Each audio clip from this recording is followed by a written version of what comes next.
A hanging dog.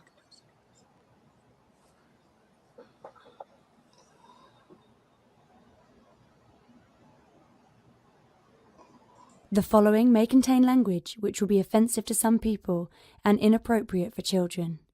Still here? Then pour your favorite beverage and let's get this fucking show started.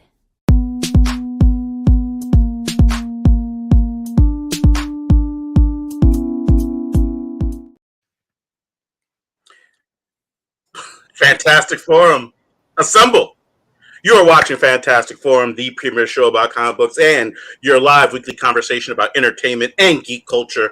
We are the Fantastic Forum coming to you live and direct from the Hall of F. Hope you're having a wonderful morning, afternoon, evening, or night, as the case may be, depending on where you are in the world. And if you're not, you stick with us. We'll be take it up a notch. You have the usual suspects in the building. First, he is our riddle. Inside of an enigma trapped in Chinese finger cuffs. You don't know him. You love him anyway. He's our silent assassin, Jay. Hey. Next, he's our intrepid senior reporter. He's next in line for the cowl. He's our resident Dark Knight detective. It's Oz. Hey. Yeah. Is that Oz wine? No, it's coffee. I gotta work later. Next, he's the backbone. Wait, what? You just interrupt your own intro? Yeah, that's what I do. I see. He was the backbone, the strength, Now the pillar. Right, the pillar of Fantastic Forum, our nigh invulnerable brawler and resident strongman, Moses Magnum. That's me. I forgot to zoom in on myself. It's okay. We got you. As for myself, my name is Lawrence Young. They call me Mayor Young. Welcome to Fantastic Forum. We have a phenomenal show for you today because we are going to be talking to you all about the graphic novel as well as the Netflix animated film Nimona. And we are also going to be bringing you our experience from Anime Expo 2023. So we have all that along with whatever else it is that you all good people want to talk to us about. And we'll tell you is how you can do that in just a moment. But before we do, we want to make sure that we thank Mr. Scott Rubin, because without him, this show would not exist. So thank you, Scott Rubin. Hope all is well, good sir. And as for how it is you can get down with Fantastic Forum, we should have our lovely intern to tell you how it is you can do that right now. Want to get in on the action? Call Fantastic Forum on Skype and join the fun. Too shy to call in? That's okay. You can join the Discord chat room available at fantasticforum.live. Join the party. You know you want to. Indeed. So yeah, go to fantasticforum.live. You can go ahead and hit the call-in button where you'll become the 5th member of Fantastic Forum. And you can talk to us about whatever it is we're talking about. Or if you have a topic that's of interest, we will talk to you about that. Or you can go ahead and jump into the chat room, either at YouTube or on Twitch. And we will take your comments directly out of chat and bring them into the show. Do we have a witty chat comment to insert at this moment? We don't, huh? Tiger Claw says, hey guys. Did you get to see Indiana Jones yet?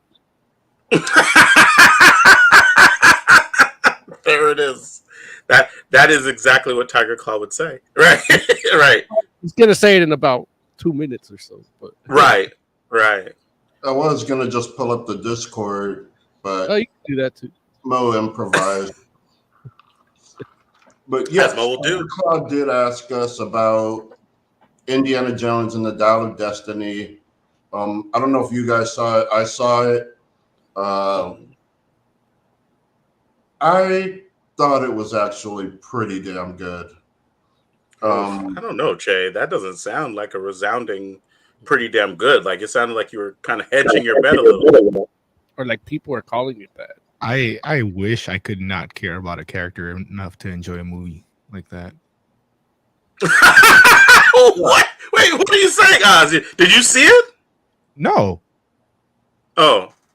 Wait, I know so enough about it to know that I'm not gonna enjoy it, especially learning about the ending scene where Indiana Jones just wait, basically throws away his life work because he just wants to die.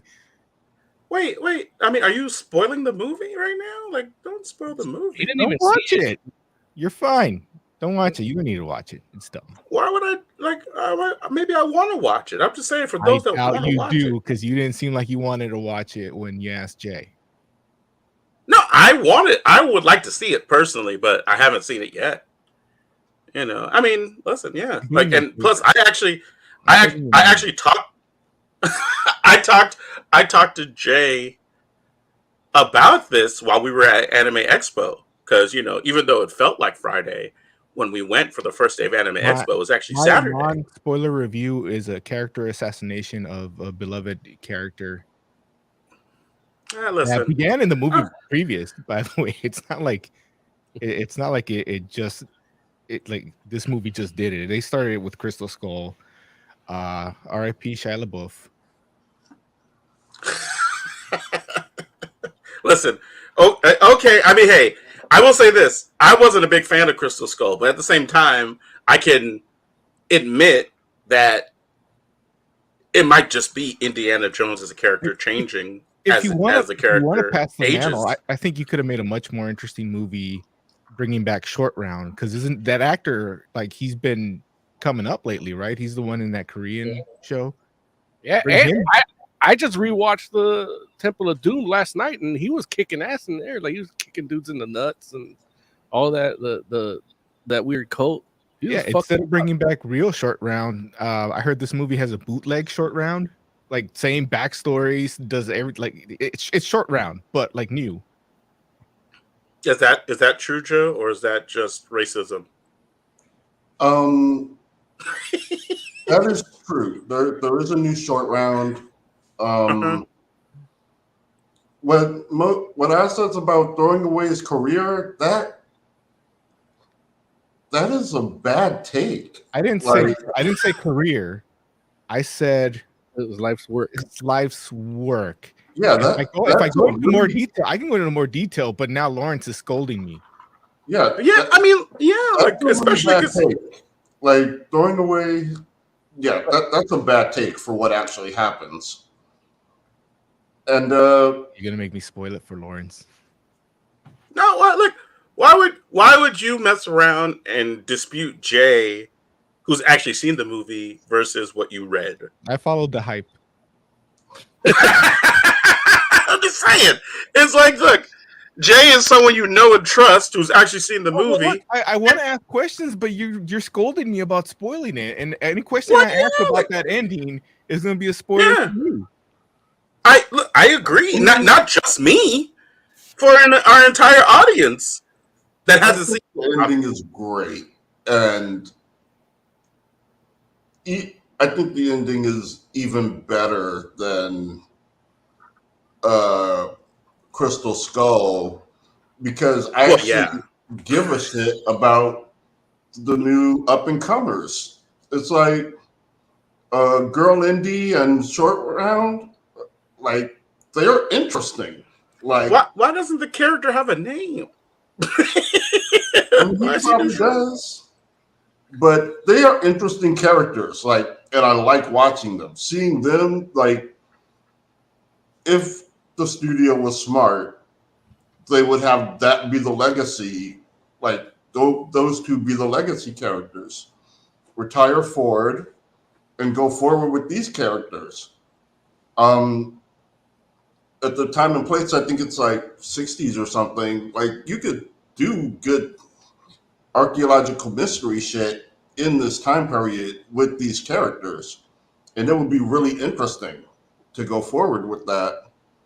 But I don't feel like they're gonna chance it because it's weird. Because honestly, Harrison Ford shouldn't have been in this in the first place.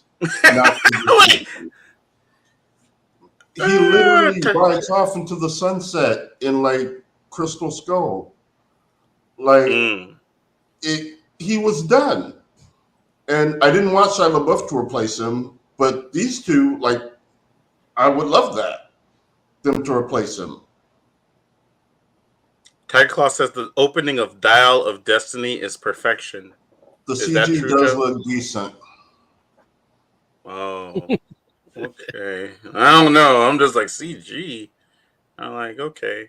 I mean, they making Because Indy young, yeah, it's young Indy and it fighting doesn't the look. Nazis on a train. Isn't it And it young doesn't. Indy and young Matt Mickelson? They look young, but they still move like 80-year-old men. Right, because they are 80-year-old. They just look young.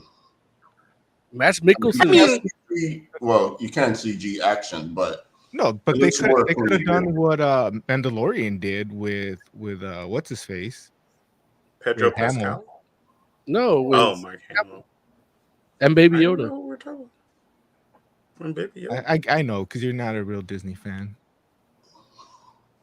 I don't. In any Listen, case, okay.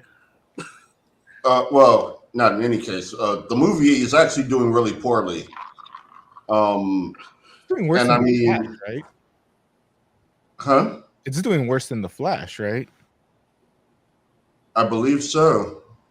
Damn, Like, that's I wild. think it's because, and I did read an article on why people thought, or why someone thought that it was, but what I think it was is just people didn't necessarily want another Indiana Jones. Like, this would have been perfect as, like they did with Creed, where it's kind of him mentoring the next person for them to go do the movies. But instead, it's him, jumping from car to car. Like, I think it was a little too much for younger audiences. They're like, that old man's gonna get hurt. They're gonna, They're like, oh no. they're gonna shut down Disney for fucking elder abuse. Right? It's like younger audiences like, whose Yeah, grandpa is this? That's gonna be your Red Hulk. Yeah. I will say Ruby Gillman, Teenage Kraken, also came out this weekend, and that is also not doing well. Oh I man. think So is that's this more another a like marketing thing. I think people are watching Is- the Flash a second time, or people what? that watch the Flash a second time are telling people that it's actually good the second time around.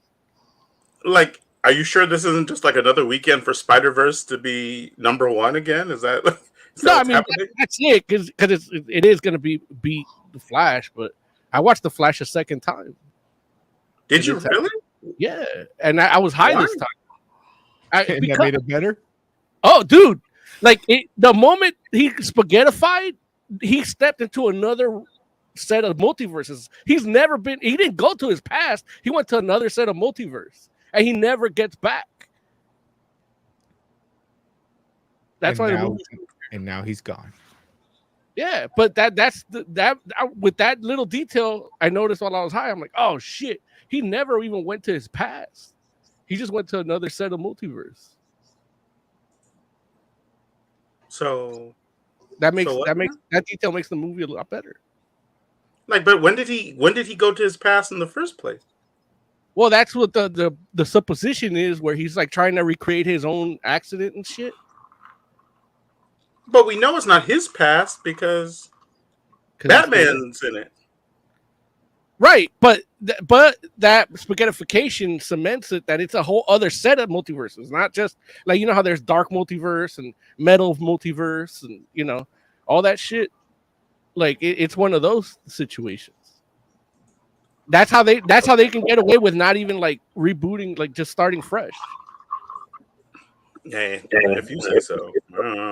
I spoke to somebody that watched it already too, and we both came to that agreement when we were watching it the second time.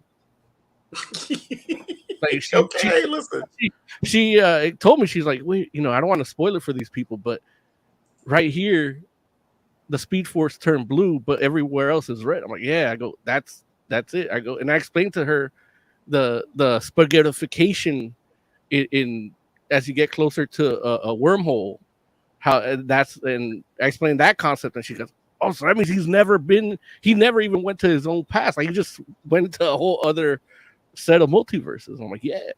He's just looking around at different universes Yeah. that look like crappy. That's why, like, CGI. So he puts his face in places. So yeah, it was the number one movie, but it did a lot less than what they wanted it to make. How much did it Made do? about 60 million. Mm. Coming in at number 2 was Elemental with the Elemental. 100,000. Why do they hate the Kraken so much? What did the Kraken do? Well, she's Jewish. Damn, it's messed up. Spider-Verse coming in number 3. Wait, Elemental is not the Kraken movie, is it? I thought that's the No, one. No. Which came But the in Kraken movie, 6th? Yeah. Damn. No, I did what I could. I saw it twice. Why did you watch it twice? Because I you felt gotta bad for how bad it was doing. Joe, what are you talking about? Why are you trying to prop up movie companies? Like, you got friends. Yeah, but they didn't come with me to Anime Expo, so I was like, Damn. fuck it, let me go see Ruby Gilman. It wasn't my fault. It wasn't my fault. I wanted to Take that, Oz, you son of a bitch. Out here making sure the button gets pushed that cools the friggin' reactor. Sector 17. No, but yeah, like final day after day 4, the expo was over and it was still light out. So I was like, why not see it again? Help it out. Yeah, And you liked it that much? No. Well, then why didn't you go see like another movie that you hadn't seen before? Oh, there's nothing out right now that I want to see. I don't think Sound of Freedom comes out until like next Wednesday, maybe. Or why didn't you go see like Spider-Verse again? Since there's like there are multiple versions of it. I didn't know there were multiple versions of the movie. Joe, didn't we talk about that last week? No. Oh, we didn't? We never talked about that. He mentioned that on his other show. We talked about it. No. Oh, we talked about it in person. Oh, okay. I was about to say, I'm like, we talked about this, but that was you and me, Mo. Yeah. Damn it. Yeah, there are multiple versions. I need to stop talking when I cut your hair because it feels like right. Right. Just be there in silence. We're just like listen. I still would have seen Ruby. Like Spider-Man doesn't need any help making money. Well, nobody's saying it needs help. What we're saying is don't waste your time on a mediocre movie. You know, I wouldn't say it's mediocre though. It is honestly, it's exactly what people have been wanting. Just no, it's not. It's absolutely not. Clearly, by the number done.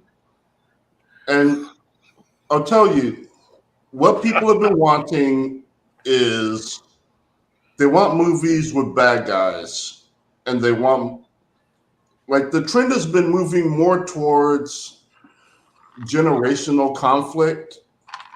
You see that in Encanto and a lot of other movies. Like there's no bad guy. People, it's mostly just family conflict. And people are kind of like, well, that's fine, but we want a bad guy too. Like we want like bad guys. Like bad guys are fun, seeing the hero win. And Ruby Gilman does both. It does the generational trauma and has a pretty decent bad guy.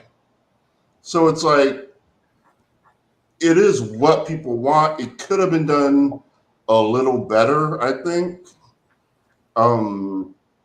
But overall, it's a decent movie. One I don't mind sitting through twice. Like, I could have just bought the ticket and then not went, you know, but I was like, yeah, like, why not do it again? Don't you get free? He buys tickets to movies he doesn't like twice, but he don't like our videos on YouTube. Right, exactly. That day. That's what's real though. And yeah, it takes a lot. Movie tickets. It's a lot less effort. So seeing something twice, like our video. Yeah, but if you like our, I could have just left, but I sat through it. I'm just saying the next time you're like, oh, I don't know if I need to spend the time to click the like on a Fantastic Forum video. Just remember the friggin' 90 to 100 minutes you spent in Ruby Gilman, and I like Ruby Gilman. No, like you don't like Fantastic Forum, goddamn. I mean, how many matches are in Listen, Forum? Do you turn into a Kraken? I've removed Jay from Fantastic Forum. Son of a bitch. This guy, he thought about it. And then he's like, look, you know what? Damn it. If you help us fuck with the algorithm. Son of a bitch. You know, the reason I say like is because it helps us fuck with the algorithm. And if the algorithm gets fucked with enough, you know, Look, for him watching 10 shitty movies. You know? We didn't even say watch the video. We were just like, just like it. Yeah. You know what I'm saying? Like, we're not like, hey, spend a fraction of the time you went to watch Ruby for Fantastic Forum. We're like, no, don't you don't go watch it. Just like it. Just like it. We didn't even say go to Anime Expo and make content. Wait, what? Wait, we'll talk about making content at Anime Expo in just a minute, because we got to get there. But he's proven he likes wasting his time because he also read all of Nimona. Wow. Wait. We're going to get to Nimona too in a second. Before we do that, allow me, because we're going to go there right next. I didn't even want to read one. You made me read two. I just want to mention that the new season of Marvel Snap has started. And this season is the Phoenix Force season. Why oh boy, Disney doesn't own that. it's just Marvel. I've always loved Marvel. What the hell are you talking about? Okay. You tell me Disney doesn't get no money for this?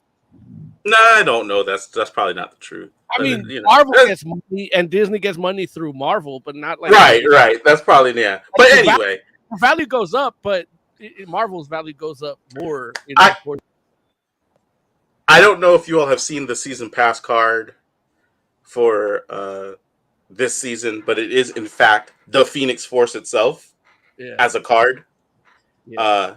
It is a 5 power or a 5 energy 6 power card. And what it does basically is that it revives a destroyed card, merges with it, and then that card can move from turn to turn. So it's pretty awesome. Or let me say it like this.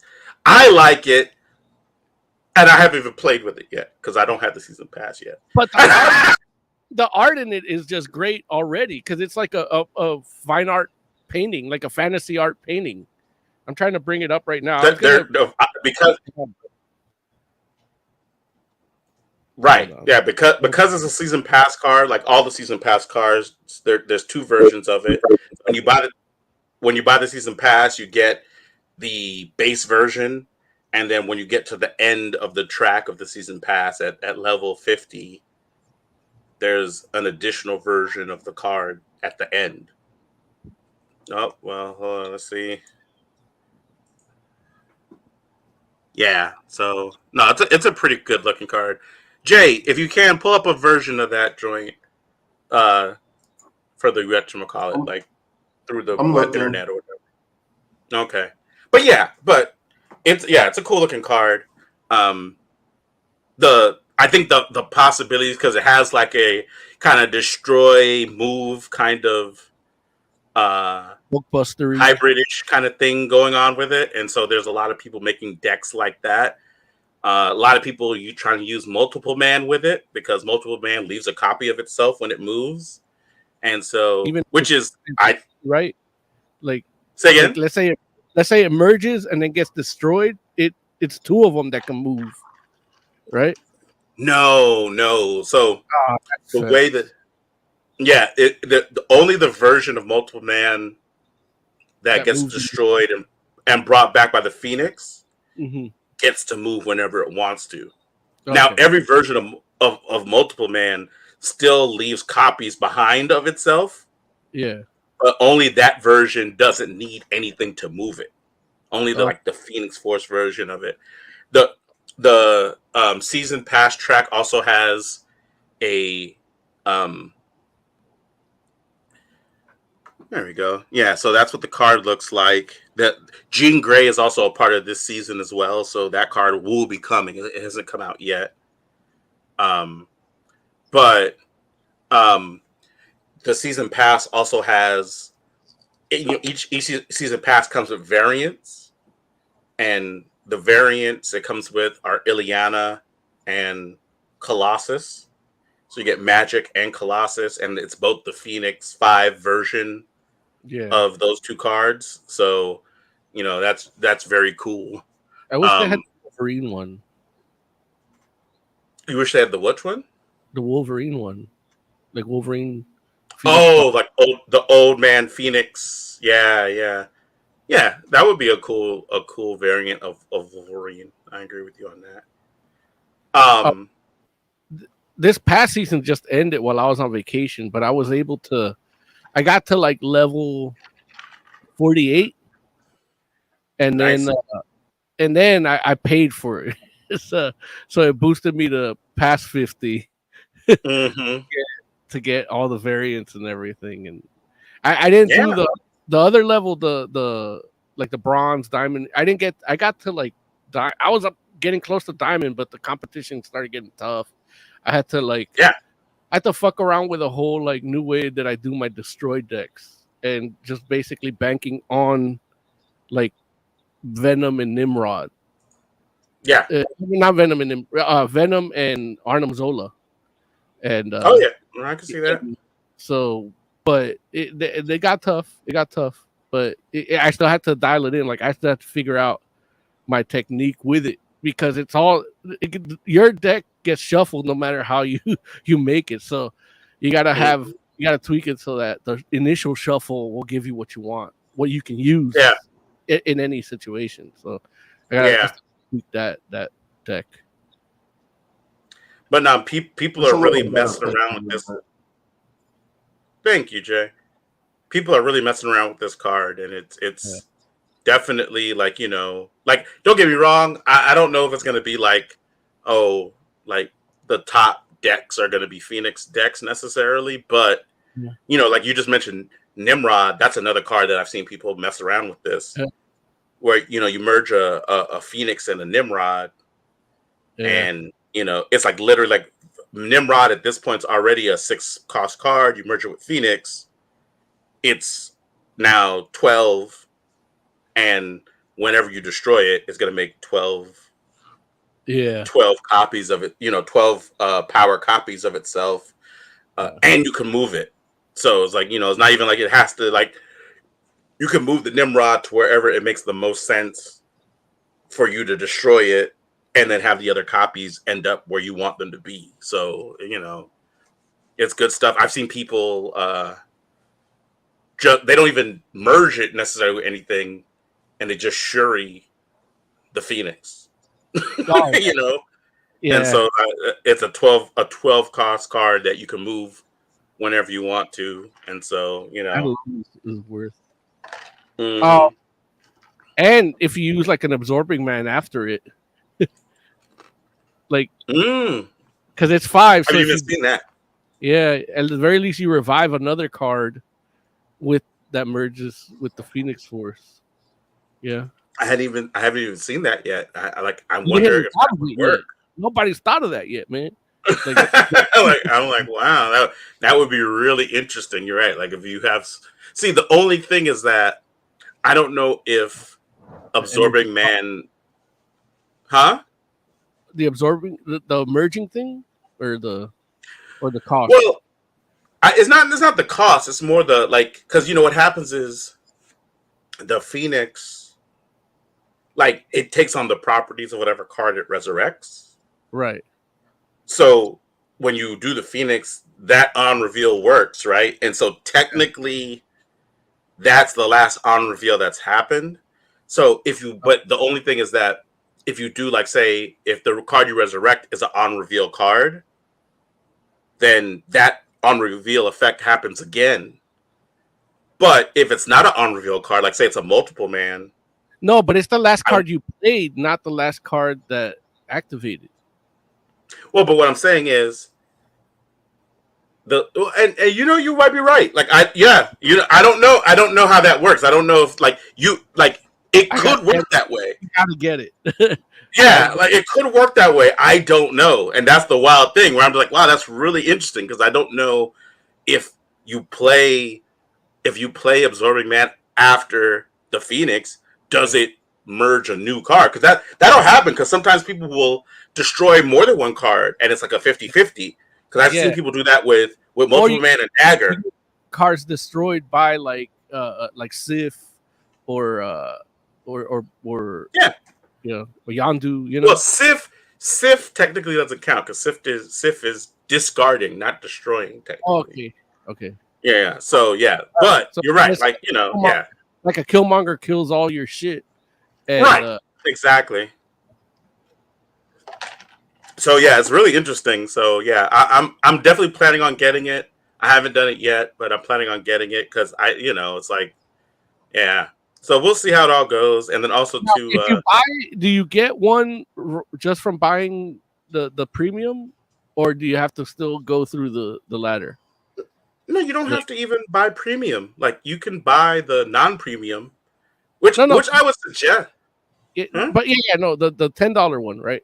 But like, yeah, but you buy the $10 one, you get Phoenix Force right from the start. From the start, okay.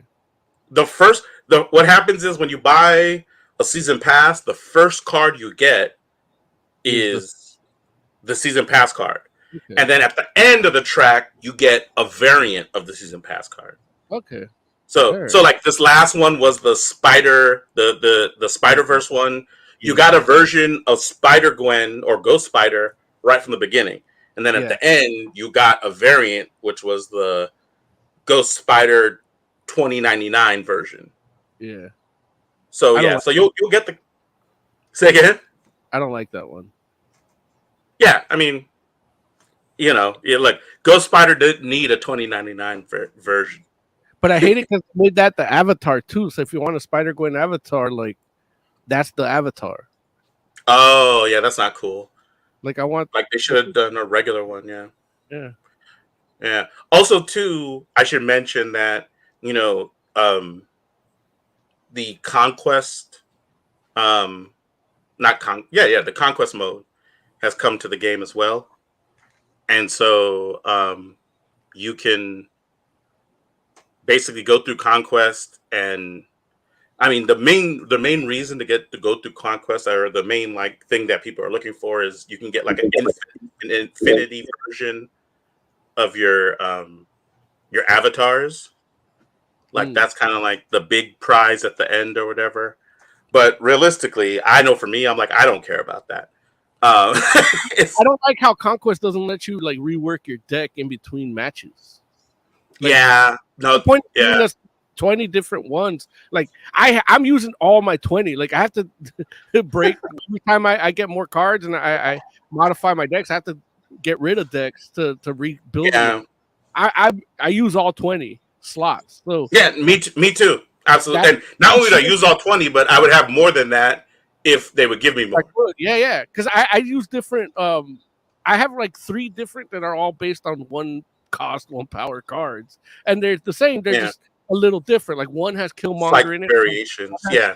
I sacrifice Falcon because Falcon helps when somebody's gonna play Killmonger on turn 3. So right.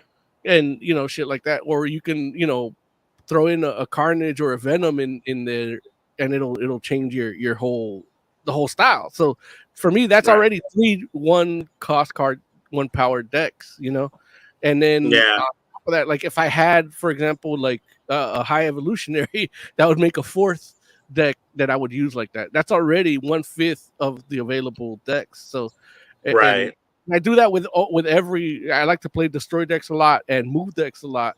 So that's already like. I mean, I only got 2 spots for new decks, and those are like the ones that the good people that watch my tutorials on YouTube Shorts send me their Mhm. code.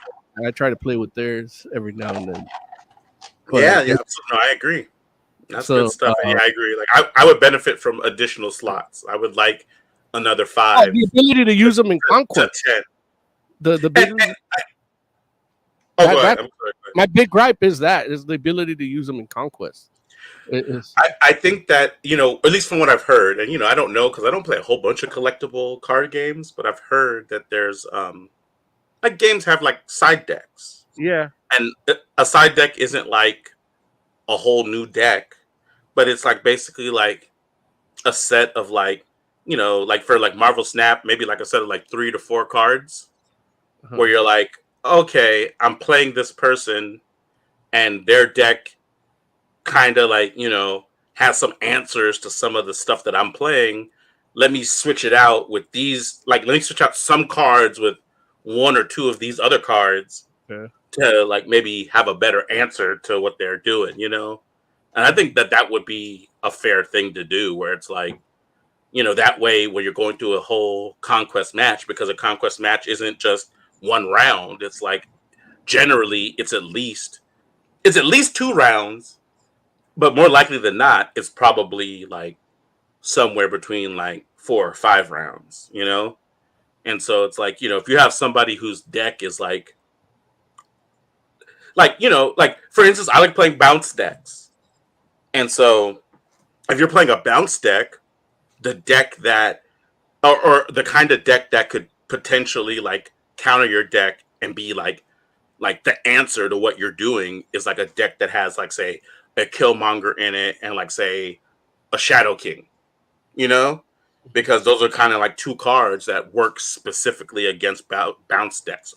If they have like say a wave in it as well, that could be like your whole thing. Where you're like, damn, I'm trying to work against this person that has like all the answers to my particular deck. And it's like, that's not necessarily the most fun if you do that like 2, 3, 4 times in a row. you know? Yeah, that's how you get retreated on. Yeah, exactly. And so, it'll be it'll be interesting if you could switch decks between rounds, or at least had like a side deck, because I get it, like you picking a deck to go into conquest with, that doesn't bother me, but you should be able to have like a little bit of flexibility, I think. I think what But helps too is your hand only gets 7, so you get mhm, that limit, and then depending on how you use what you have, mhm. the next round will be different because it shuffles again. So Right, that's the only right. thing that kind of keeps it. But ultimately, like not being able to pick different decks is what kind of Mhm, keeps me away from it. mhm. But the thing about conquest that this season that I'm like, okay, I'm like last season, they introduced conquest towards the end, or actually, I guess it maybe was the beginning of last season. Um, there's a shop where you have like the tokens, and if you buy a certain number of items from the shop, you get a variant. In the last season, it was a green goblin variant, but it was like a red goblin. And Mhm. the I'm not a big fan of the character of the red goblin one. And then even if I was like, I didn't particularly like the variant, like the look of it. It wasn't like anything that I was like, oh, I need that. So I wasn't too worried about it. And I was thinking like, at the end, if I go and buy some stuff, if I can get the variant, maybe I'll take it just to have it, but I'm not too pressed on it.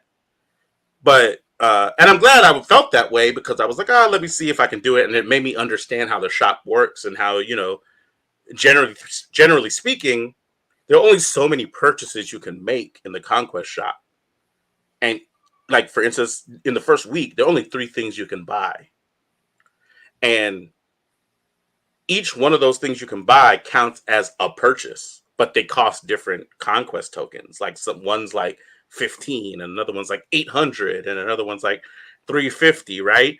But either way, each one of those purchases count as one purchase, and you have to do 9 purchases throughout the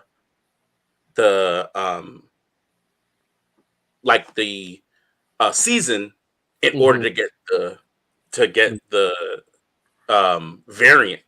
So this season they actually have a Mr. Sinister variant that is like a Phoenix themed Mr. Sinister variant, and I'm like, ooh, it looks good. I like it. I want it.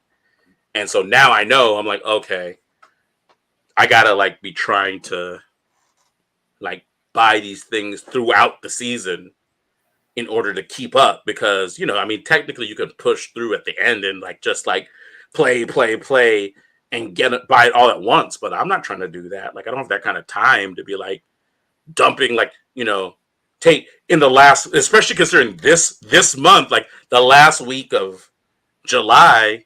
I don't know if I'm gonna get to play any Marvel Snap. We're doing Comic-Con. It's like it's crazy. So I'm like, yeah, I'm gonna try to keep up and hopefully like I'll be able to get it by the end of the deal. I'm looking into chat. See Derek H. He said, "You're spending real money on Snap? Madness! Someone is rich." The season pass does cost $10 actual, and I know that for myself. Like I've bought the last few, and I haven't been disappointed. Like I like the game enough that, especially considering like the game is free to play, and it's like it's not like pay to win, because like it still doesn't like, just because it's the Phoenix Force doesn't mean you're gonna decimate your opponents. Like you can throw a Cosmo in there and then like you get the wrong the wrong location. That's it. You're limited to one location. Listen, today I played against Phoenix Force decks, and with my regular bounce deck.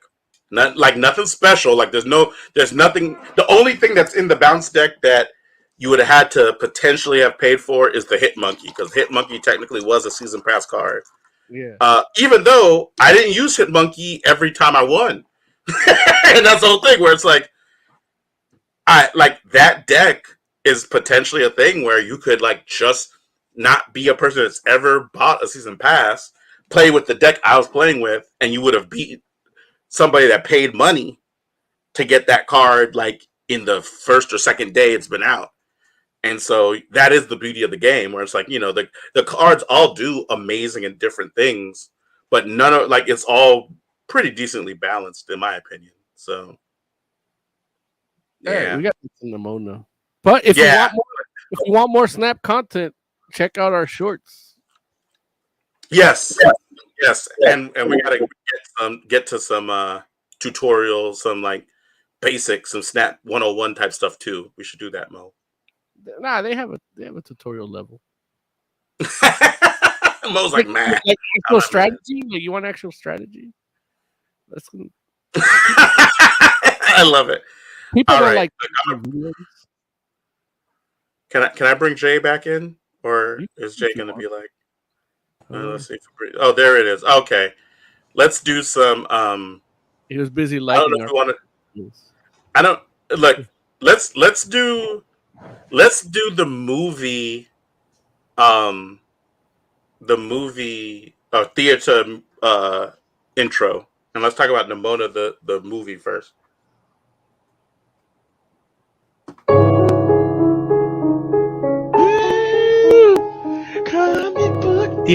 Comic book theater.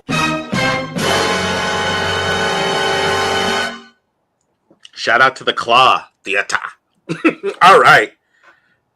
Tiger Claw says Marvel Snap is serious business, and anything with Marvel in it, Mir Young is a sucker for it. Damn, Tiger Claw, why you gotta do me like that? Like, the game is good. Never mind. You know what? I'll have to tell y'all the game is good.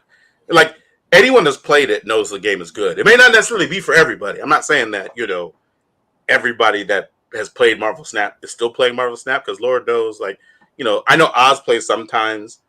Jay is like, I hate it, and that's why I'm gonna be off the show and not like and like our videos.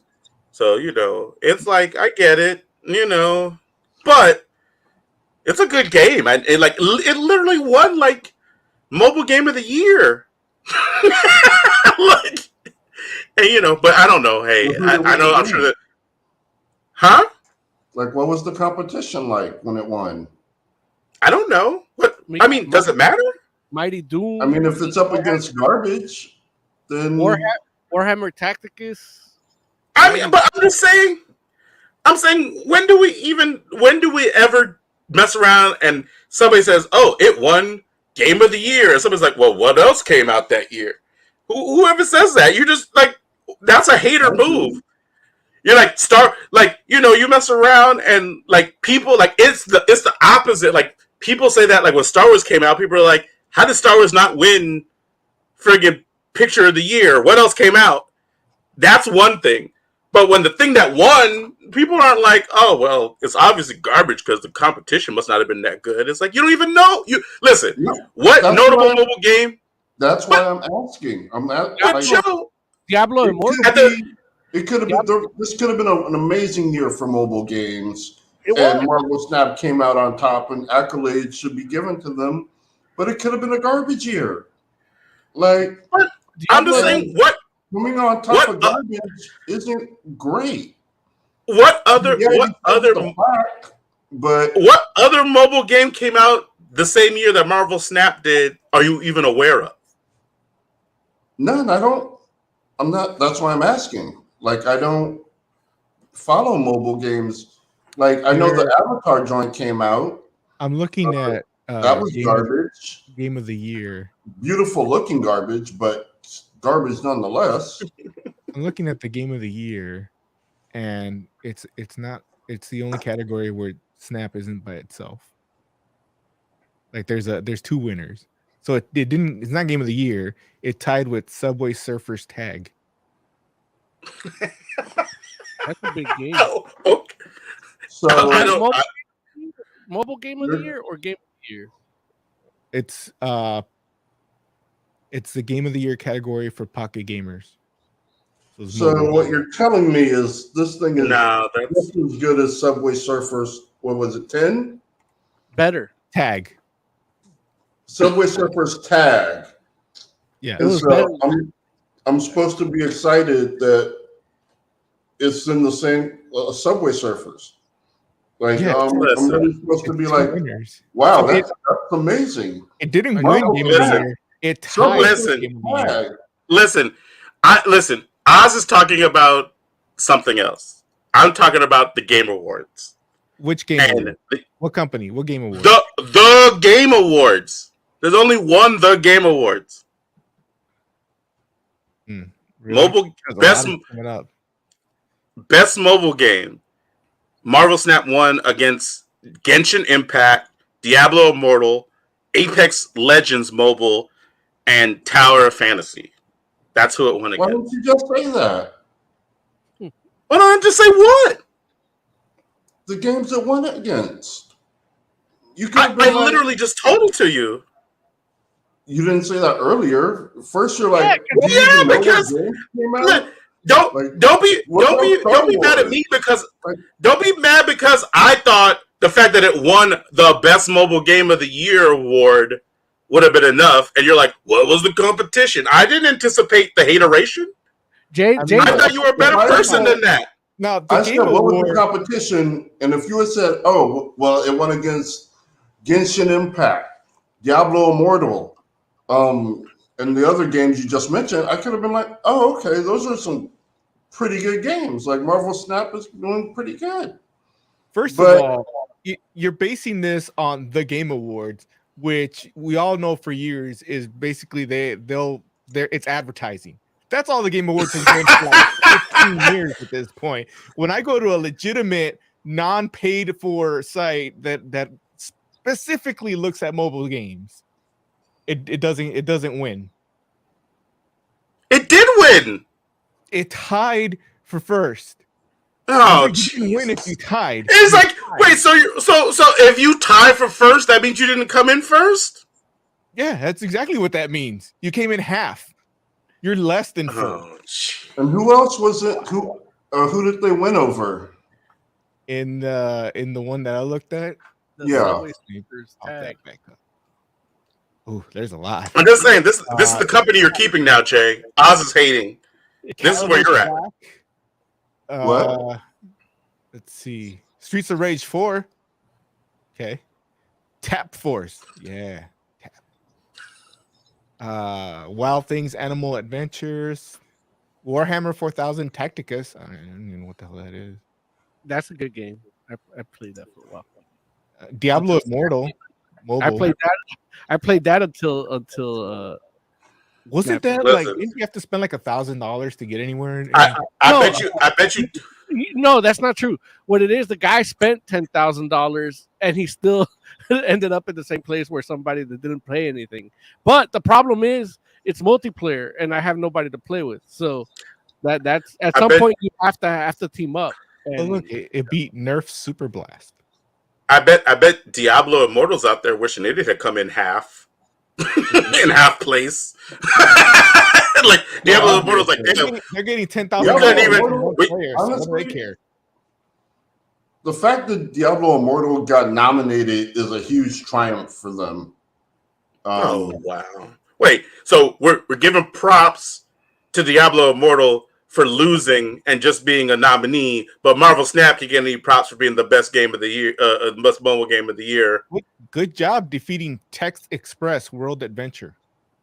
Jay also congratulates Buffalo Bills for getting to the Super Bowl and not winning. I don't know who that is. Jay's out here congratulating Molly the Kraken. It turns out they're in pretty good company, so it's good that like them winning is an achievement. So, but I don't know that because you didn't say who they were up against. Okay, well let's focus on Nimona on Netflix. Can we go back to that? Is that okay? All right. The Subway Surfers. All right, dude. Yeah, I don't understand. Like Subway Surfers is a good mobile game because that's the endless runner joint, right? Obviously, if it tied with Snap, which you seem to love, oh Jesus Christ! It must be at least as good as Snap. Listen. You've played Nimona. It, I bet you have. Nimona on Netflix. Netflix. Late. I'm leaving in 2 minutes. No, it's okay. You can look. You can give us. No, I can't. You can. All you got to do is focus. Focus, Oz. You late. Nimona on Netflix. Look, Oz didn't watch Nimona on Netflix. Damn it, Oz. We know you didn't read, but why didn't you watch it? Because it sucks. It's hard. You didn't watch it? It doesn't make the way they rewrote it for Netflix makes it make no sense whatsoever. Wait, how do you know that if you didn't read the book? I told you I did. You read a good chunk. You said you read most of it, but you didn't read all of it. I don't have to read all of it. Would you say that it improved on what the book gave you in those whatever? No, it made it worse. Like really? the conflict between Goldenloin and Blackheart makes a lot more sense. How the relationship was wrecked in the book than what happens in the movie. Nimona is just annoying from the start, and it annoys me that a character who opens up with like 20 minutes of "I want to murder everybody" is then bitching about how everybody sees me as a monster. I don't know why. But that's what a creature that no one knew had existed for 1,000 years is bitching about how everybody thinks she's a monster. It's like, bitch, you the one that came here. You could have been over there and been happy with the animals like you were before. But no, you want to go on a murder spree and then complain that people think you might be bad. Now, can we? Oh, go ahead. No, she wanted to. Eventually, she wanted to get killed. Like she's just like over the loneliness. And then huge Godzilla like rampage through the city, probably kill thousands of people, and everybody's all right with it afterwards. Like, oh no, she's a hero. No, she's a hero. Well, here's the thing. One, can we agree that there's a difference between saying you want to kill everybody and actually trying and like trying. Actually, it was Blackheart that had to keep stopping her. Don't act like she wasn't trying. Like that's what she wanted to do. And in the book, it actually makes sense that Blackheart is legitimately a villain. And I say in Right. quotes because what the story is. Whereas like Blackheart in the movie makes absolutely no sense. Like, I first of all, I don't even know if these knights are an army, the cops, or both, or whatever. They don't really say that. But then it doesn't make sense that everybody has the same armor, like a uniform, except for Blackheart. Now, Golden Loin kind of makes sense because technically he's royalty, so I could see Oh, like see, kind of see, he is royalty. see. But I'm Blackheart, just saying. why does So Blackheart have the the black blonde hair, armor blue and eye the white guy. It makes sense sword? that he can wear what he wants, but the dark haired dude, he's like, I don't know about Oh, that guy. that is not a real blonde. that was not a white guy. So I don't even know what you're trying to say. Like he's like half Asian. Golden Loin is not a white guy in the He movie. looked like the dude from Flash with blonde hair. Like he could be in K-pop. Now, when you say the dude from Flash, are you talking about Ezra Miller. Ezra Miller? Okay. Okay. It just That's funny. doesn't make any goddamn sense. Animation was fine. It's well acted. It just they make choices that like they don't go all the way. If you're gonna make Blackheart not a villain in it, then Mm-hmm. kind of don't give him black armor and a black sword. Don't make him a little bitch about why he lost his arm. Like Wait.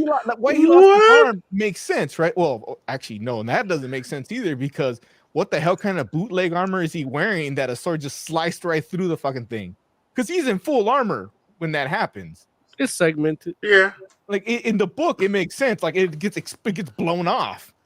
Like okay, I could see that, but yeah, the movie's stupid. Damn. In the So, book, so let me ask you this, Oz, because I know you only have a limited amount of time. Which did you like better? The like I understand Nimona the book is longer, so you didn't necessarily have time to finish it. But was your reading experience did you enjoy that better, or did you enjoy watching the movie better? I think the book, which started as a web series, I believe, I think did a way better job. The story makes more sense. The characters are a little bit more interesting.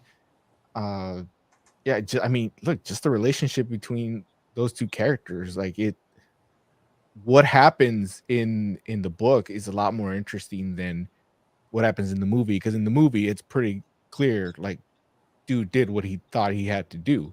Where in the book, when you first find out, it's like, well, wait a minute, did he betray him, or like what happened? Why did he shoot his arm off? Mm-hmm. So it's Okay. a little bit more interesting in the book, and I can understand in the book Blackheart being like, dude, you fucking betrayed me. Like it's I can't be with you. But in the movie, it's like I don't know what you expected him to do. You just killed the queen. Like he literally Okay. disarmed you. so Oz, I know And he says you that in gotta the book. go. He does say that in the movie, right? I agree. Oz, I know you gotta go. Before you go, tell me what you think the best thing and the worst thing was about the book, the movie, and then give us your rating on each. The best thing about the book was the story. Um, as far as the characters and all that. The worst thing is also the story. Sort of. It just felt like it was dragged on a little bit. Like they were, like I said earlier, there were moments that I'm reading and I'm like, okay, all right, more talking. Okay. Well, I mean, it's a cool plan, but do I really need a whole page of, you know, um, with the movie, the best thing is the animation. It's a good looking movie. Mm-hmm. The worst thing is the story. It's kind of dumb to me for all the reasons that I mentioned. It's a good looking movie. Like Mm-hmm. it's one of those, if it's playing sound down somewhere like at a club or something, I don't know why they'd be playing at a club, but if it's on the TV like sound down, I would like sit there and watch it. Right. 'Cause it does look good. They did a really good job with the Mm-hmm. animation. Okay, cool. You guys, So what would you rate them? the book, I'm gonna give Yeah. it a 4. I really want to give it a 5, but it has its moments of. There's a reason I didn't finish it. The movie, I'm gonna give it a 2. I Oh didn't. wow. And that I did watch the whole thing, and I didn't. I hope there's not a sequel. So Well, I mean, that would be wild if there was a sequel. But it's interesting. So the book that you didn't finish, you give a 4, but the movie which you did finish, you give a 2. yes, Okay, well, there you it guys is. stop finishing stuff. Ladies and gentlemen, Oscore, friggin' intrepid senior reporter of the Fantastic Forum. Oz, thank you so much for being here as long as you could, and we'll hope to see you in chat, friend. Hope he has a decent day at work. All right, or I guess I should say night. Yeah. All right. So hey, so we got Oz's take. Listen, Jay, you brought this to the table, my friend. So I would love to give you the opportunity to weigh in and to kind of start talking about Nimona from whichever angle you prefer. I mean, I know that I said play the movie music, but we've bounced back and forth between the two, which feels appropriate. Mm-hmm. Um, what's your take on Nimona as a comic, as a movie, and maybe even start with what was it that made you say like, hey, let me bring this to the forum. Well, Nimona was on my radar for a while. I just hadn't got around to it, and as Mm-hmm. often happens, they announce a movie. It's like, well, Right, it's on my radar. What? Give it a shot. right. And I actually really enjoyed the Nimona comic. It's Mm-hmm. like this cool slice of life villain thing. Like the characters I thought were super interesting. Like you Mm-hmm. have Blackheart, he is a villain in the Mm-hmm. comic. He's Right. trying to take down the Institute, but he does have a code and morals. Mm-hmm. And Nimona doesn't. Like she becomes a sidekick. She's immediately murdering people. Right. And Blackheart's like, yeah, come, don't do that. Like, no Right. murder. And he's kind of like has to keep telling her. Mm-hmm. And you get to this one point where, yeah, she has stopped killing people, but they're in a fight, and Blackheart has to kill someone to protect her, and he's like, it really affects him. Like, Mm-hmm. like, man, I just murdered someone. Like, and it's like the first person he's ever killed to protect Nimona, and it's interesting. Like the longer form, I think definitely helps. You get a lot more of the bonding, a lot more of the slower moments, a lot more of just like the comp, like just relating to them. Like there's one point where Nimona's like she's pissed, and Blackheart or offers to go out and get a pizza, and he asks her what she wants on it, and she's like, whatever, I don't care. And he's like, all right, anchovies it is. And she's like, you better not dare. And it's like, Mm-hmm. just like those personal moments I really enjoyed. And the comic is full of that, along with trying to take down the Institute. Right. Right. I should also mention, just since we're here at this point, the comic is by N.D. Stevenson. Noel. Um, Nate, well, Oh, yeah, like technically, yeah, Nate now, right. and I did forget that. I'm sorry, yeah, Nate. and yeah, and I think that's part of why we get the ND, right? I think ND Stevenson or whatever, but yeah. I have a comic where So she talks about that. I believe it, or he. They. Oh, they. well, I'm going to say they. You can't go wrong with they. Oh, okay. Yeah, but either way, yeah. So, but yeah, ND Stevenson. It's like so.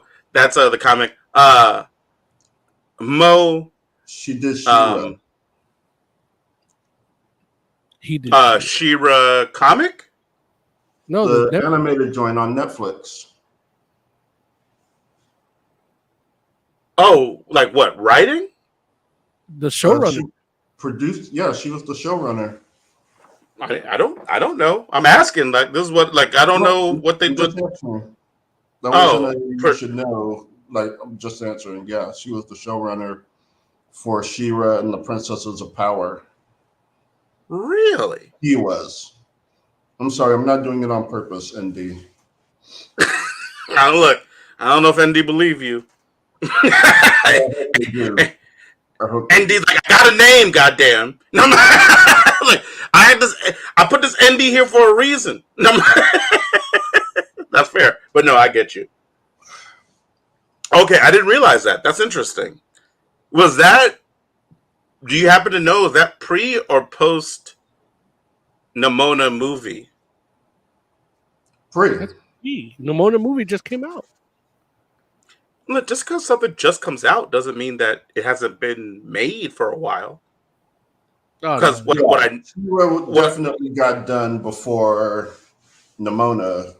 Okay, because what I discovered in reading about it, because I was like, oh wow, like this is like before Jay brought this to the table, I didn't know anything about any of this.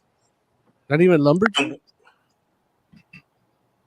Wait, this is the person from Lumberjanes? Yeah. I did not realize that. No, I mean I know about Lumberjanes, but I'm not connecting all these dots. Okay, so what I'm saying to you is this: No wonder nobody watches our show. listen, that obviously has to do with Jay's lack of clicks. Okay, Jay's lack of liking. Everyone knows that about Fantastic Four. So what I'm saying to you is this: Nimona, as a movie, was a project at Fox, and this is again because this is all stuff I learned after when I'm like reading the book, watching the movie, and learning more about all of this. So this was a project at Fox, and it was supposed to come out theatrically, but the Disney buyout happened, and so once the Disney buyout happened, apparently this is one of the movies that like Disney was like, yeah, we bought Fox, but we're not going to put this out. And, people are like, a lot of people are feeling like it had much to do with the fact of the whole central homosexual relationship aspect of it, why Disney was like not wanting to put this out. And so Netflix bought the rights to the film, and that's how the movie ended up on Netflix. Oh yeah, they don't give a fuck. Like gay, trans, like they're down for all of it. Yeah, 100%. Just making money, like they and less. Right, and that's the whole thing where people are out here saying like, it's kind of wild because this joint is like on the top 10 in Netflix when it came out, and they're like, Disney maybe could have benefited from putting a movie like this out theatrically, especially considering like the last slate of movies that they've been putting out that haven't been performing that well. So they're just like, say again? They focused on Primo instead of this. Yeah, I mean, they're just like, you like in the same era that you put out Ant-Man, which basically didn't do that great, and you put out Elementals, which hasn't done that great. You could have potentially put out Nimona theatrically and promoted it a little bit, and it might have been like a little mini juggernaut for y'all, considering its performance on Netflix. And I believe that could be the case based on what I saw, especially like even when you like Oz left, right? But what did Oz say? Who like Oz friggin' hates on everything he sees, and especially when it comes to animation, because Oz is an animator, and this was like the animation's good. You know what I'm saying? Just I love how Jay laughed. like, but I'm just saying, like like Oz messes around and hates on friggin' 95% of anything that's animated just because he's like, and I can't be mad at him because Oz is good at what he does, and it's like if you look at something and you say to yourself on the inside and genuinely believe I could do better, I guess I can't be mad at you for being like, it's not that good. Because I know that if I was getting paid the amount of money they got paid, I would have made it better. And I believe Oz when he says that, because I think he would have. For him to say this joint was well animated, I'm just like, that. Look, I feel that alone would have messed around and got that joint, a certain amount of accolades, or like word of mouth at least, where people are like, hey man, there's this movie out here. But then also too, on top of that, it's like, dude, you put a movie out that out during Pride Month, like. I feel like that by itself would, like, especially for a company like Disney, they would have been like, "Wait, what?" You know, success would be as big as the backlash. I mean, the backlash is going to be from a small section of conservative Christians, right? And that's it. Loud. Man, they're loud, but they're small. I'm just saying, like, who looks to conservative Christians for their movie recommendations? Jay? No. No. I look to them for basically the stuff they hate. I'm trying to go out and say. I'm just saying, and don't get me wrong. I mean, it's like conservative Christians had their whole thing going on with the I mean, people drinking Bud Light listen to conservative Christians. But do they really? Like, here's the thing. But the Bud Light folks, like the people that were like, oh man, they went woke, bought beer so they could shoot it. No, but if you go to any store right now, it's Bud Light section's full, and it's getting smaller. Like they're ordering less. So you feel like there's a strong section of people that used to drink Bud Light that aren't drinking it anymore. Yeah. Okay. I mean, hey, that could be so. And here's the thing: I feel like a beer drinking audience is a different audience than a movie going audience. Like, I feel like if you messed around and put out a movie that was like, let me put it like this: if Disney put out Nimona, I don't feel like people would be like, I'm not going to Disneyland anymore. I don't think that would happen. And some people would say it, but I don't think most people are going to do it. I think most people are like they're people that wait their whole lives to go and make that Disneyland or Disney World trip. You know what I'm saying? Like, they literally save up and they want to take their families and go do it. And I think that's still going to happen. And unfortunately, Disney's like, they're not willing to take that chance. And I get it. I'm not mad at them. I'm not telling them from a brand perspective that this is what they should be doing. What I am saying is, like, and this is somebody that's saying it as a fan of most of the stuff that Disney does and owns, they're not batting 1,000 right now. Like, what they've been doing in the last however many months isn't like, oh, like the friggin' box office returns from everything between Thor, Love and Thunder, and friggin' Ant-Man isn't making me be like, maybe you shouldn't take a chance on Nimona. You know what I'm saying? So I'm just saying, it's like, you put out a Nimona and just, like, here's the thing, like, in my mind, it's like Disney has enough capital that they can take the risk. And even if you do it one time and just see what happens, it's like, you could be like, oh, you know what? We made a mistake. You know what? We're not going to do that again. Don't worry about it.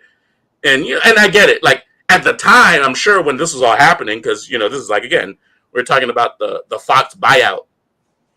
During the time of the Fox buyout, they didn't expect to be in the place they are now with so many properties, I'm sure, that haven't met expectations. Because, it's like, it's not like these things are complete disasters or whatever. Like, despite how some other sites might tell you, it's not complete disasters, but they're definitely not performing up to what they were projected or what they were hoping. You know what I'm saying? Like nobody thought Love and Thunder, well, except for us, might tank.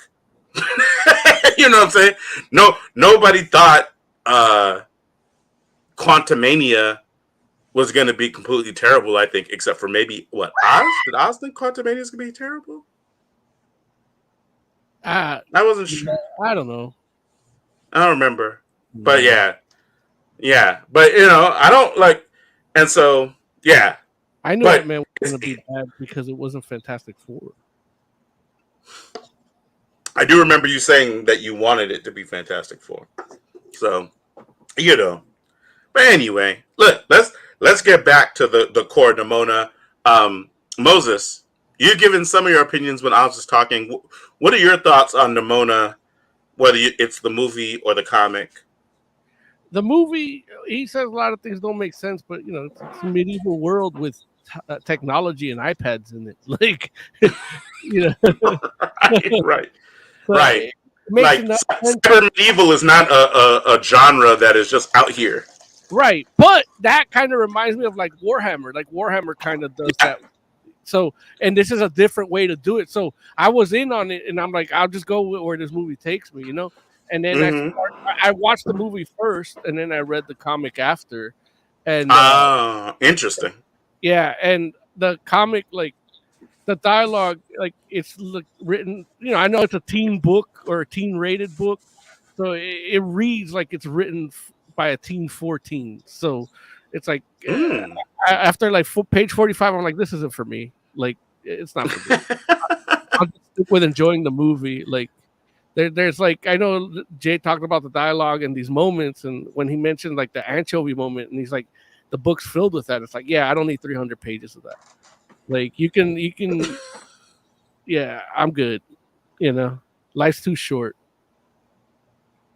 See, that's interesting because, like, don't get me wrong. Like, I think what Jay said is accurate. Like, there are plenty of moments like that throughout the book, but that's not the meat of the book. I think even the dialogue, like the conflict, like the way the conflict is written. Like, I get it. It's a web comic.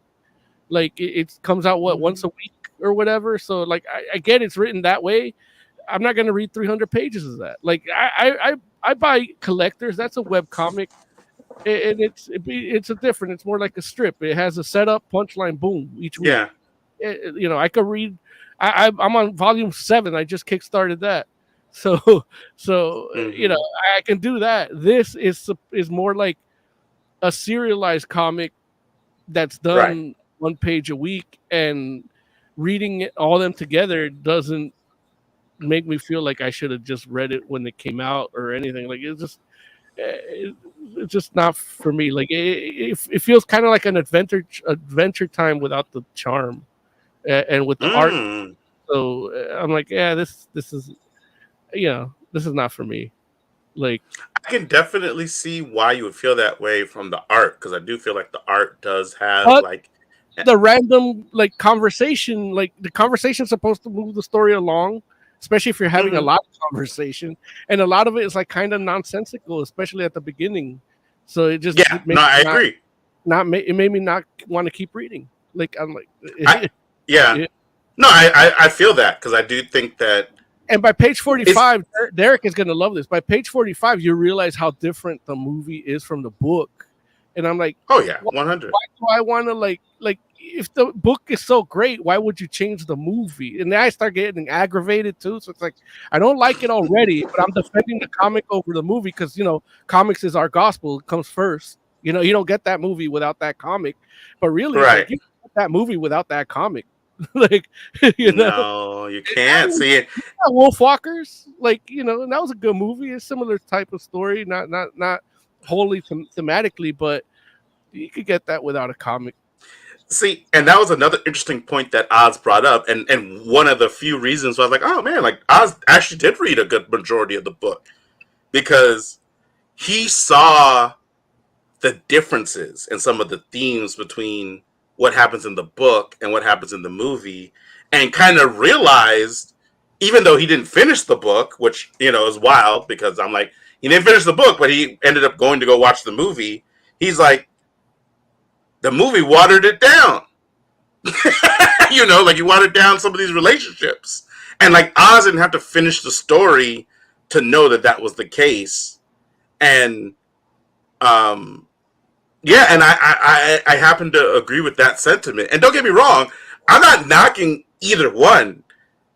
Like, this is a weird situation because they change a lot from the comic to the movie. But this is one of those rare situations where I kind of enjoyed both experiences, even though they are both like vastly different. And it's funny because Jay messed around and he hinted at that at a point when I was talking to him about it, where because I was telling him, like, yeah, I started reading the comic, I haven't watched the movie yet. He's like, oh, okay, like, and he didn't, like, you know, Jay's good. He didn't try to ruin any of it for me, but he had said something, and it definitely made me understand, like, okay, the movie's gonna be a different experience. But I was kind of blown away by how different of an experience it was, because I'm like, dude, like if all, like, I can't imagine, or what I will say is this: if if I was in your shoes, Mo, and had watched the movie first and then started reading the book, I feel like I would feel the same way you feel, because I'd just be like, what is this? No, I would have felt like, for me, it's a style of writing. Like, I don't like that style. It's just not. It's not for me. I can get that. So it's just, you know, the art I enjoy. I like the designs better on the movie. You know, I like Nimona's design. No, the movie designs are great, but the art's fine, but it's just that writing style is not something like I said. Yeah. It just it feels like something that was written in first grade. You know. I hear that, and I maybe Jay, you can speak to this, and I don't know if you can. If you can't, it's okay. But it definitely struck me as, like, you know, when I was beginning to read the book, I was like, yeah, like the first, like, and this might actually, like, you might be able to have some parallels between collectors and this, in a way where collectors, it definitely starts off as like a weekly strip and has the style of, you know, like the gag for each strip. And I feel like Nimona begins that way to a degree as well. Not as successfully. I agree with you on that. Like the comedy aspect, even though some of it is very funny, but some of it isn't. Some of it is just like, you know, just a moment. But it feels like it starts off that way. But then there's a point where it feels like there's like a through line and like definitely a narrative that Nimona decides to tell. And I think Collectors does that on in particular volumes as well, where like it decides to have like a through line. Mm-hmm. And you know, it's like it holds better to the gag aspect than, like, you know, like it keeps in mind that this each weekly installment could be someone's first weekly installment much better than Nimona does. Nimona was like, it was one of those book, like the way they do the weekly strip webcomic format thing. It feels like one of those authors that first discovered the internet. It was like, you know, I could sell a page a week to my subscribers, you know, like how Stephen King did it for a little bit. It's like, that's not how his books, you know? And and that's how this felt, except I have all of it and I still don't want to read it. Yeah. Right. No, I hear that. And, you know, like, I don't like. Oh, go ahead, Jay. You brought up Lumberjanes earlier, Mo. Do you read that, or have you read any of that?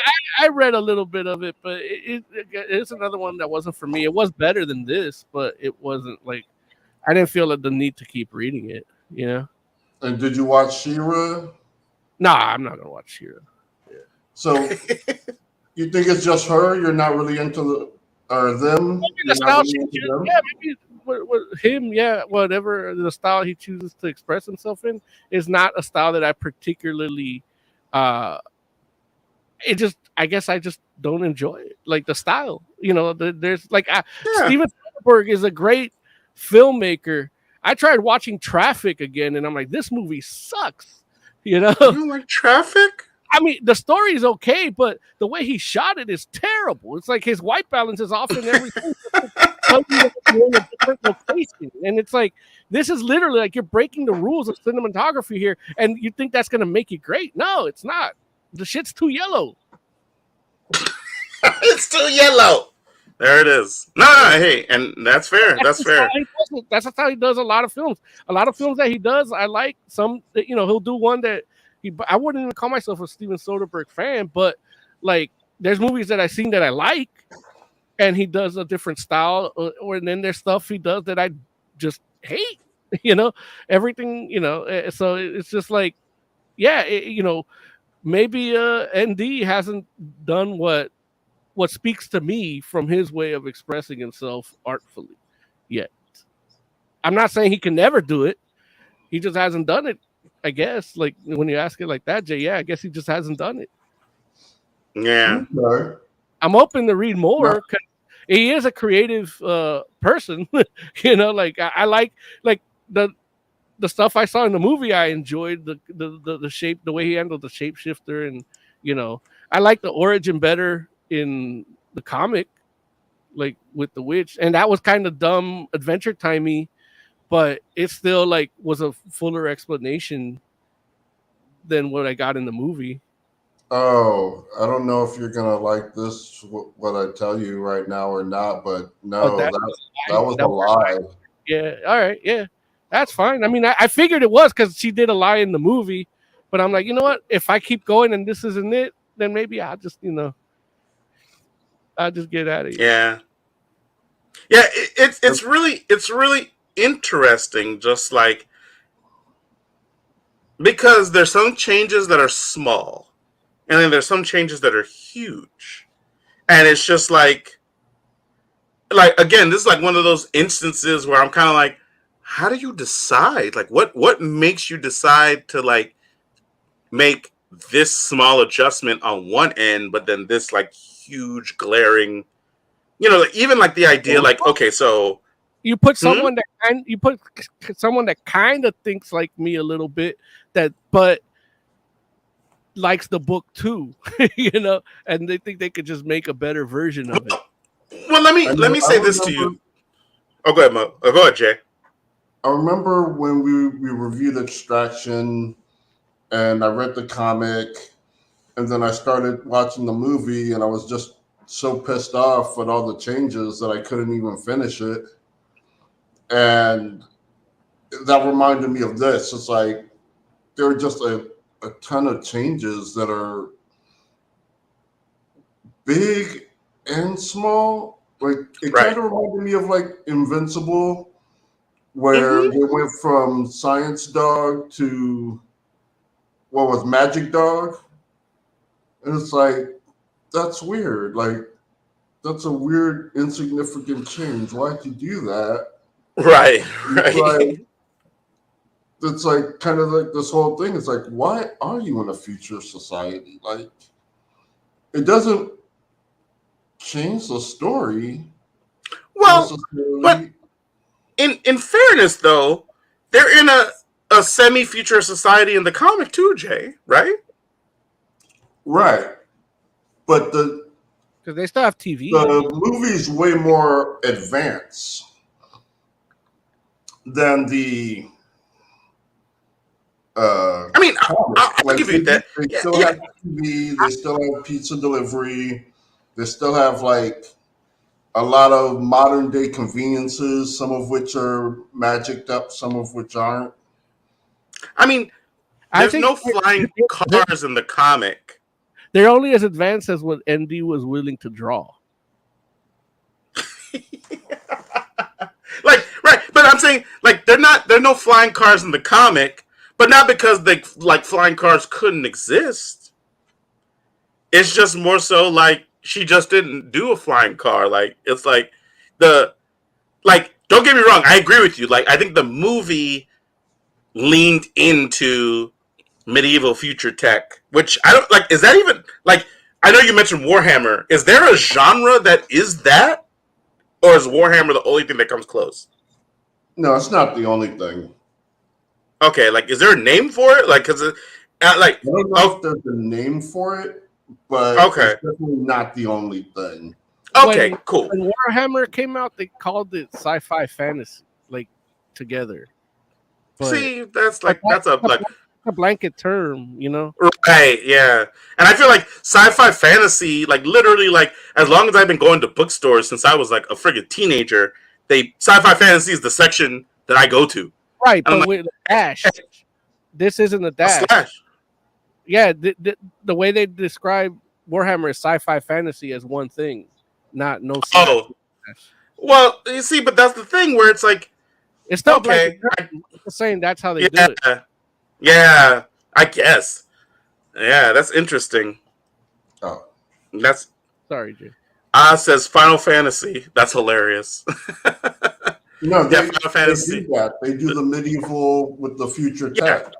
Yeah, but like, and the you're right. Like Final Fantasy does do that.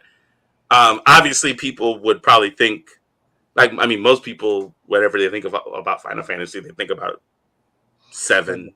Yeah, and 7, but 7's probably not even the best example of that, right? Like, I don't know, like maybe like 5 or 6. 8, 5. No, 6 is like steampunkish. Yeah. Like, yeah, like Final Fantasy 7. Xenogears is kind of like Xenogears, kind of like it's like Edo period with, you know, mechs. You know? Yeah, no, Xenogears. Yeah, Xenogears is definitely leans more into it. You're right. Yeah, but yeah, as far as Final Fantasies go, I feel like you probably have to go to like 8. Yeah. Or I don't know, or maybe like I don't like. I've seen a lot of 10, but 10 feels more magical, right? Yeah, Maybe 10 is more 8. magical, and 9 is straight up medieval. Right. 8, or maybe what? 15? Is that the one after the 15 is the one after the MMO, right? With the guys driving around. That's kind of more like 8. It's after the second MMO. Yeah. Right. The second, yeah. So 8 or 15 MMO. Right. No, 8 or 15 is more of the way to go. Yeah, because like 12 is not it. 12 is not. 12 is more steampunky as well. But yeah. So, but anyway. Back to the movie. Right. I did want to say I enjoyed it, but I definitely like the book better. The position we find the hero in, like in the book, he's actually past the point of killing. Like, well, no, you said the hero. Who's the hero? You said the point we found the hero in. Who are you talking about? No, the point we find Blackheart in. Oh, got you. Is a different situation. Like, he's embraced his villainy. Yeah. With the code of not killing. Right. He's definitely a villain, and he's trying to take down the Institute, as opposed to just being kind of like on the run for an accident he doesn't know how it happened. Right. Which is a big change, huge. Yeah. Because it's like literally like the difference between like the fugitive and like, you know, a damn near like, I mean, I can't even say anti-hero because you're right. Like, he's embraced his role. Right. Yeah. And he's the one-armed man. He is, in fact, the one-armed man. That is true. Yeah. Everything feels like not rushed, but just rushed in comparison to the book. Right. It's compacted. Right. And yeah, it's still like good. It's still enjoyable. 100%. It's definitely a difference. Yeah. Absolutely. And it's crazy because, see, and the thing why I feel like I enjoyed both is because I feel like the essence of almost every character is still there. Like, like it's wild because I feel like, in the comic, the dude is called Blackheart, right? He's Ballister Blackheart. In the movie, he's Ballister Boldheart, right? Right. So he doesn't ever get to Black, which I mean, I'm not gonna say would make sense because I don't know if that was like actually his last name or not. I mean, it's like the same way how the dude is what Ambrosius Goldenloin, right? It's like Right. obviously like the names in the comic are like significant, right? Like and this is part of like why sometimes you're like, okay, you got to think about when you change stuff. In the comic, everyone has like an archetype. And so it makes sense for people to be named what they're named because it's like, this is the hero. And it's like, yes, we're emphasizing his the nature of his like friggin' I don't even know what the right terminology is. Personality or style. It's definitely personality and style, but we're almost like leaning and reveling in his like oh geez, like the word is escaping me. I'm sorry, but American Gladiators. Yes, it is like American Gladiators. Like we're leaning into the fact. What I started watching instead of reading Nimona. It's like we're leaning into the fact that this is the hero. At the same time, it's a parody though, which is like this is why it's like American Gladiators, right? It's like like when you mess around, you be like, this is Zap. Yeah. It's like, and I know there's like, again, we're losing a part of the audience and I apologize, but it's like, even at the time when you called the person Zap, you're like, yeah, we get it. That's like a good person. But at the same time, it's like Zap, like that's like kind of corny. Like it was corny then, and it's like, so when you call a person Golden Loin, it's like, yeah, we're leaning into the fact that this is the hero and this is that like we're leaning so far into the archetype, it's ridiculous. Golden Loin. And the comic consistently leans back into or makes commentary on the fact where they're like, yeah, what's the deal with that guy's cod piece, that golden cod piece? Like, why would we? What's he hiding under there? What I'm saying? It's like, yeah. And it's like the dude is Golden Loin, and it's supposed like a golden friggin' cup. And it's like, why do you even need that, my guy? You know what I'm saying? Like, why are we emphasizing that in particular? And so it's like it all works together. But when the movie decides to change things, it's kind of like, well, it doesn't even make sense for this fool to be called Ambrosius Goldenloin at that point. Because you're humanizing everybody. And I'm not saying that you should, well, no, I think I am saying, like, maybe you do change the name. The same way you change, Blackheart to Boldheart, because like he's not a villain, right? So, and it's not to say that Goldenloin's not the hero, but Goldenloin is like, well, why is this guy called Goldenloin? Like that seems weird. If you've never read the comic, and that's the whole thing. Like, there's a whole bunch of stuff that happens in the movie, in my opinion, where I'm like, if you've never read the comic, some stuff is just lost on you. Why is he called Goldenloin? Well, I know why does she turn? I feel because he's fucking the other guy. No. Like, I mean, and don't get me wrong, he is. Yeah. Or he should be. But nah, but or even like, say for instance, when the chick turns into a shark, it's like that. Like if you're watching the movie and she turns into the shark, and and it's interesting because like I either. Huh? It wasn't that great in the comic when she turned into a shark. But I think I disagree. Like, because I feel like the shark is a running joke. Oh, okay. And so it's not great the first time. It's like weird, but if you keep reading, it's like it's a running joke, and it's like, oh, so if you're watching the movie and she turns into that shark, you're just like, okay, like it's not like it's a terrible thing because, like for instance, Nia watched the movie with me, and before she even watched the movie, she saw the preview. Like Netflix had been like, "Hey, this might be something you enjoy," because Nia watched a fair amount of animation, and so when I told her, I'm like, "Hey, so for the show, I'm gonna watch this thing. If you're interested, we can watch it."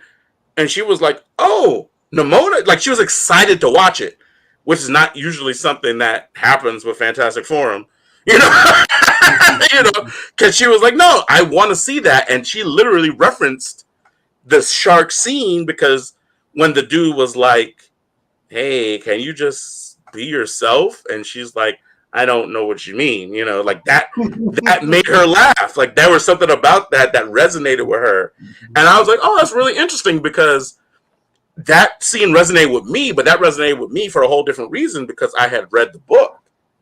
Now, it resonated with her as well because I think there was an aspect of it that she related to in regards to like somebody being like, "Hey man, like you should just be more regular." And just, like the idea of somebody being regular, like she's like, "What do you mean regular? Like what exactly is a regular person?" And I get that aspect of it for her from her perspective and from my own perspective, just because it's like we're weirdos. You know what I'm saying? Like I grew up a nerd my whole life. Cat's trying to tell you like what? Look, not only a nerd, a black nerd. Which look, God forbid you do that. You know what I'm saying? Yeah. It's like black nerds didn't become cool until like the 2000-ish era. You know what I'm saying? So it's like I was friggin' way ahead of my time apparently. But it's like one of these things are just like, Cat's like, dude, just be normal. It's like, what you mean normal? It's like I'm just doing me. And so I was like, I get it.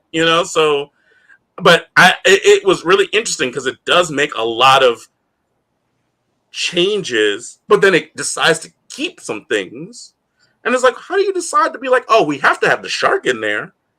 But then you're like, but we can change the entire dynamic of what Golden Loin and Blackheart's relationship is. It's like really, and I mean, they kept some aspects and some good parts of it. Still, like, I didn't come away thinking like, oh man, that's like a bastardization of the book. I didn't feel like it was a bastardization, but it's definitely like a individual and unique take. So, the end. I'm sorry.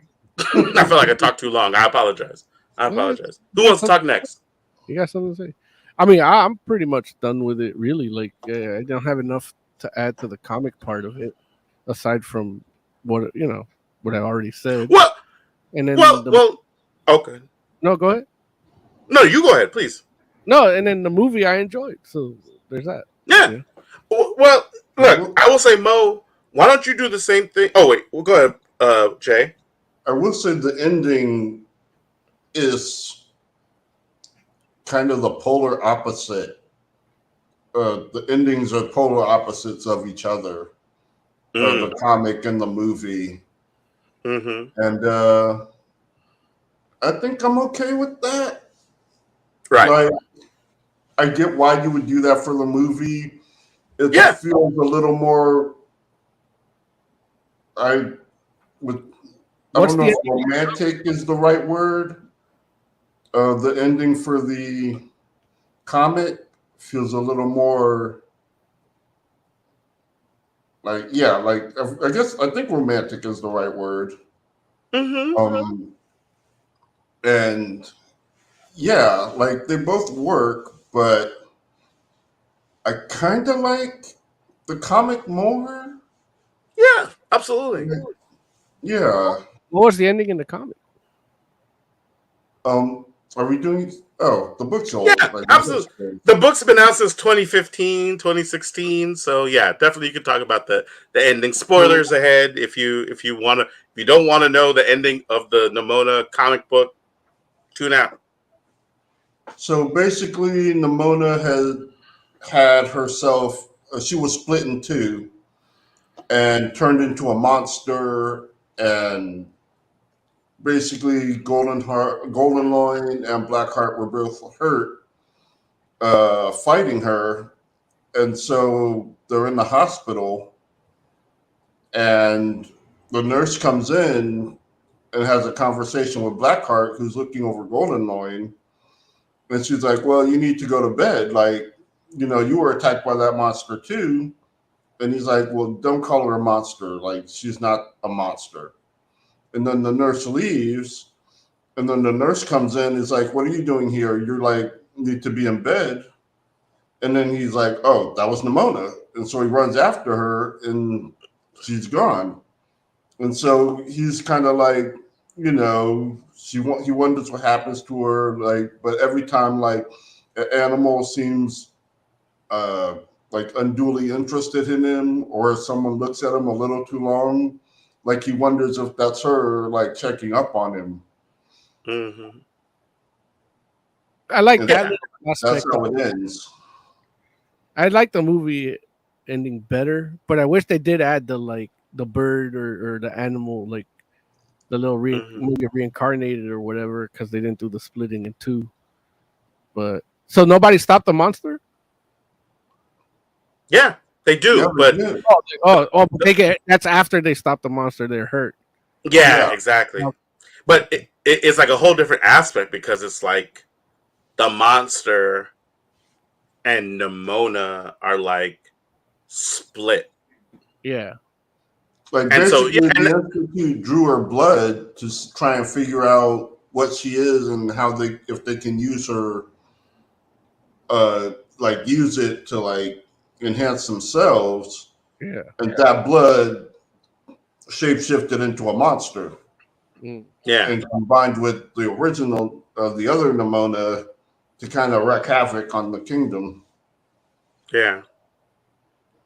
Yeah, man, it's interesting because I feel exactly where you're coming from, Jay. Because in my mind, it does feel like the ending of the movie works for the movie, and the ending of the book works for the ending of the book. And because those two entities are so separate, it's almost like you can't be like. It's not like how, like, say, for instance, in the Watchmen movie, where it's like even though you can definitely like we all understand that Zack Snyder didn't really like get all the deeper meaning of what Watchmen was as a book. He followed like the story beats, and it's like when you get to the end of Watchmen as a movie, in my mind, I was like, well, if you're going to do all this, like, why wouldn't you just do like the ending that happened in the comic, even if you did like a more superficial version of it, like why wouldn't you just do that? It's like he decided to do something different, and it's like okay, like I'm not sure why you would do that, and it's not even like it was like that terrible. It was just I just don't get it. But for Nimona, I definitely was like no, like you can't even do the ending that the book provided based on where you decided to take the characters in this movie. And it was an interesting kind of like an interesting I guess like what I will say is it was a more interesting uh uh experience in watching the translation from one medium to the next, from the webcomic / graphic novel that Nimona is to the film that they decided to make Nimona into. Because I get why some things you're just like, hey, like we don't have enough time to explore all that. Like I could totally see a Nimona like whether it be animated or live action series deciding to be created and be more like the comic because you have time to explore some of those things that the web comic brought to the table that you can't explore if you decide to make a 90 to 100-minute movie, you know? Yeah, like a good single season show, like would Yeah. have been amazing. No, I agree. And as long like, but you can't do like a 10-episode show. It has to be No, not 10, like a like six 19. episode joint. Say what? Like I don't know, like how I don't know. I know Yeah, you couldn't I do a would. good single season show. Yeah, 100%. Like, it just make it like 19 eps, 22 eps, like old school. You know, and be like, look, like convince somebody to give you that money. Be like, no, we're not gonna make no season 2. It's gonna go down in the annals. You know, you know, like people will be watching this in perpetuity on streaming for as long as, you know, like each new generation will be like, you haven't seen Nimona? You know, it'd be like Sopranos. But yeah, so okay. Uh, Let me get some final thoughts from everybody on it, and then let's rate it. So, why don't you go first, Jay? Final thoughts on it. I love them both. I love the comic for its complexity. I mean, it's not like super complex, but more complex than the movie. I love the character design and the just everything. The colors, the cell shading. Like Oz was not lying. The animation is great. Like Yeah. it's a beautiful looking film. Mm-hmm. Yeah, it's just a beautiful looking film. Pretty well acted. There are a few things I like.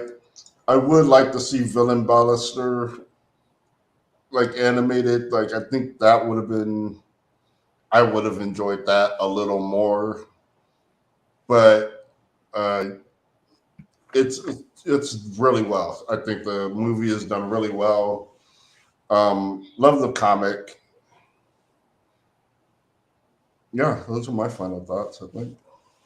Yeah, there it is. And also, too, before we finish, I should just mention, yeah, the cast of the movie is crazy. It's like friggin' Eugene Lee Yang, Chloe Grace Mortez, Riz Ahmed, RuPaul, Lorraine Toussaint. It's like Who? everybody, like, huh? Mortez. Mortez? Chloe Grace Mortez. Moritz. Oh, I'm sorry, Moritz. I apologize. Thank you. I I mispronounced her name, but I do know who she is. Like she's good. Like I loved her in The Peripheral. She was good in that. And I mean, like, even though that's not like the thing that she's known for, right? Because she's I still need probably to better finish. known for. Say what? I still need to finish that. Oh yeah, no, it's really good. She's probably better known for Kick Ass, right? Right. But yeah, no, she's good. So Moretz, sorry. Yeah. So okay. Anyway, Moses Magnum, give me some final thoughts and. Oh wait, Jay, what were your ratings? Oh, I would give the movie a 4, 3, 3.5, 4. I would give the book 4.5, 5. Jay, how about you commit? How about that, Jay? Commit to one of those ratings for each of those properties. How about that? I like our video. Yeah, and like our video, you son of a bitch. Right. Like, listen, you've narrowed them down to 2 for each. So I'll give the movie 3.5 and the book 4.5. boom. I love it. Okay. Moses Magnum. The movie is a 4 for me. The Mhm. comic, I mean, I can't really rate it. I didn't. I Gotcha. read like 10% of it, so my Gotcha. rating doesn't really matter. Yeah, I hear you. It would be like a 2, Right. but with Right. an asterisk. Yeah. Yeah. No, absolutely. And listen, I respect the asterisk where it's Well, like, hey, that's how. I like to. I see things like almost like an executive. Like if they don't get me at a certain Yeah. amount of, that's it. Like I would invest money in. No, same with music. That's I like valid. 20 seconds. If I don't like it in Right. 20 seconds, I'm not gonna like it. Hey, and listen, I can tell you from a person who has worked in radio, like that was the difference between something get played on the air and not getting played on the air. Like I know the program directors, and they literally will say that exact same thing, where they're like, if it doesn't like reach me in that 15, 20 seconds, then why would I feel like it's gonna reach the audience? You know what I'm saying? Like, and it's like that's the difference between someone changing the station or not. Yeah. So I look, you are not wrong in that regard, and so it's like it didn't speak to you, and so I get it. Yeah. So what was the rating on the book? I'm sorry. Oh, it's like a 2 2. Got it. Okay, cool. With an asterisk. With asterisk. Right. So, man, I will say that, like I said, I enjoyed both of these, and I enjoyed both for different reasons. I think I'm gonna give the book a 4.5, and I think I'm gonna give the movie a 4. Because and the thing is like I definitely feel like they serve different audiences, and I definitely feel like I respect Andy Stevenson for telling the story that he told and chose to tell. I feel like it's a unique story, and I feel like it's a story that like I enjoyed it on so many different levels, because I feel like ND understands the medium in a lot of different ways based on what I read. And so it was just like, yeah, like that, like I could appreciate that. Years. She's been doing comics for years. Yeah. I'm sorry. Yeah, but yeah, no. But no, I agree. Where it's like, yeah, you're right. And so it definitely showed in my mind, like a masterful way of of working with the medium. And so and it's really interesting, because it's like one of these things where I don't know if I want to say a love hate, but I guess what it is like, I don't know how much creative control or how much creative input an author like ND has when they decide to make the property into a movie. And I understand that, like that's something that can be negotiated, I'm sure. It's like, and I'm not here to tell somebody what they should or should not have done, because, hey, you don't ever know where somebody's at in life, you know what I'm saying? Where it's like, you might be like, hey, you shouldn't have let them have this much freedom to change your property. But if you're like, I needed a certain amount of money to make a certain thing in my life happen that would make me feel good about where I am at in life, it's like, you might just be like, well, I made the book. What do I care about what the movie's doing? You know what I'm saying? I know the book was really important to him. So right. I can see, like, you've got your thing. Right. You can do your, like, just let them do their movie.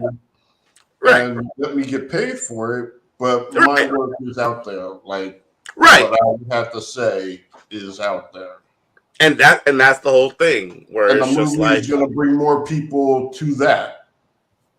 Which it did. And that's the whole thing. Like, all right. And so I can't knock it. I'm not gonna sit here and tell somebody like, you know, and again, it's like I wonder about that just because at this point in my life, it's like if I made something, I kind of feel like, oh man, I would really like them to like have a representation of it that is very true to the spirit of what it was that I had made.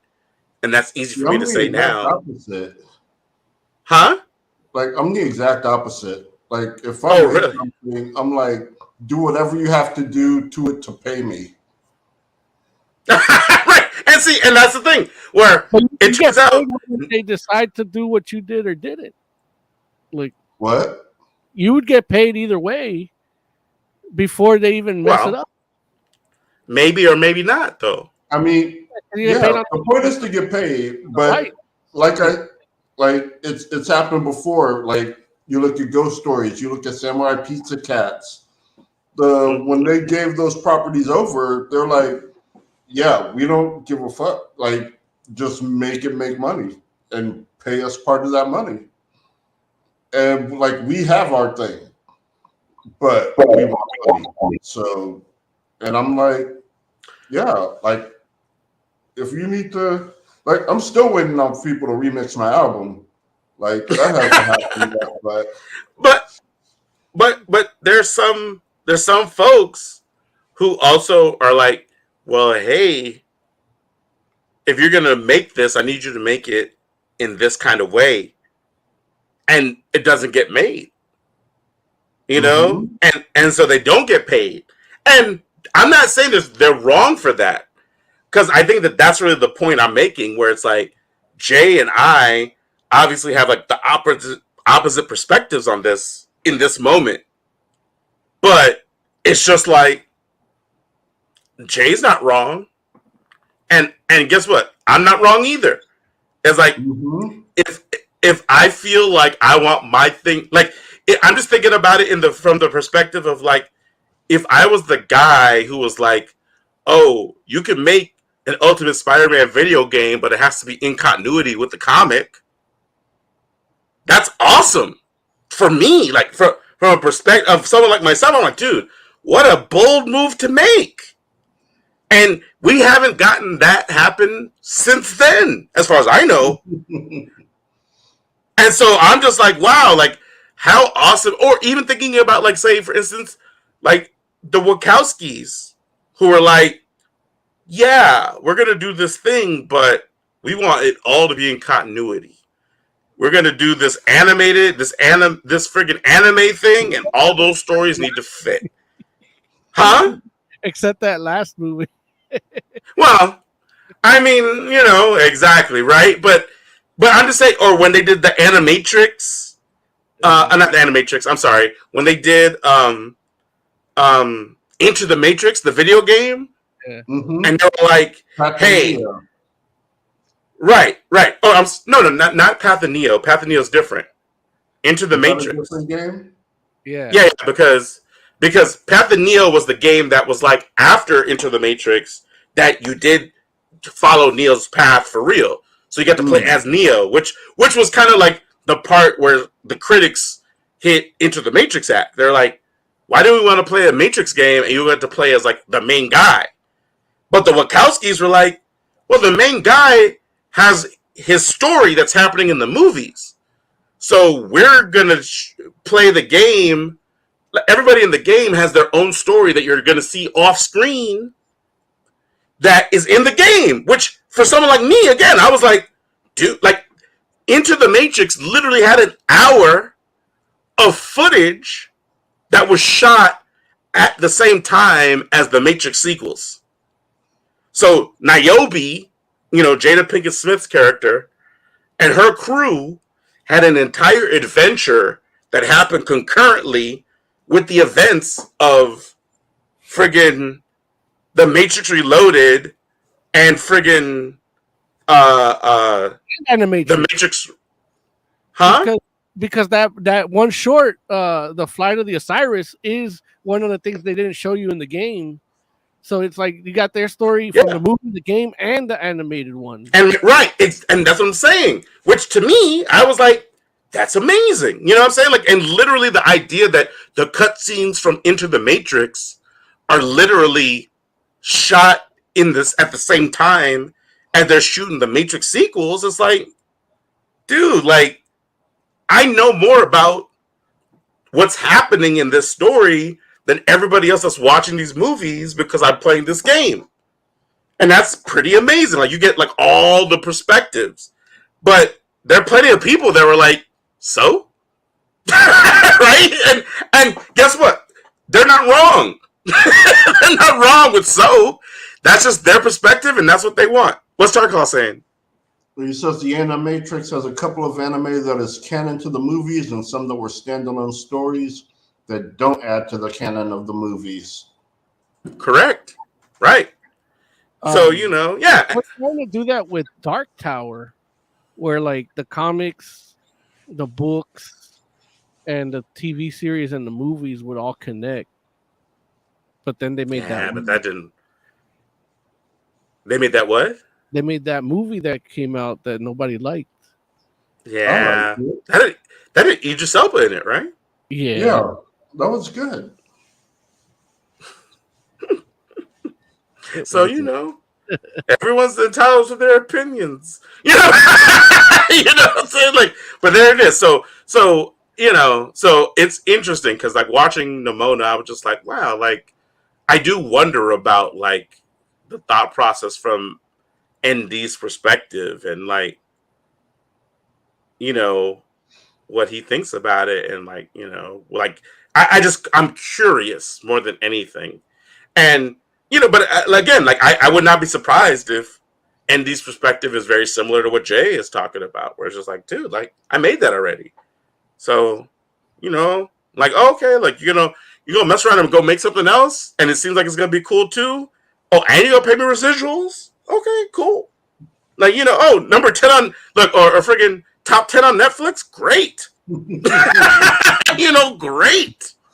Look, I'm sure ND got that joint on loop at his house. Like, you know, like I need a new Keurig. Play.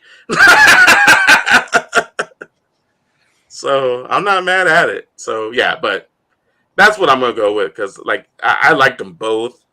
I like them both for different reasons, and it is one of these things where I'm like, wow, like I enjoyed the movie. But I would love to see a more faithful adaptation of the comic done at some point. And if that ever did happen, where they're like, we're going to make a TV show, or we're going to make like a mini series or whatever, like I'd be 100% there for that too. Say again? It's happening with Scott Pilgrim, so you never know. Are they making a Scott Pilgrim series? Mm-hmm. On what? Say it again, Mo? I think it's on Max, animated. Really? Yeah. I know they've already talked to the cast of the movie, and they're coming back to do their voices. Wait, so the cast of the movie is going to do the animated Scott Pilgrim? Mm-hmm. Damn, I'm ready. I'm ready for that.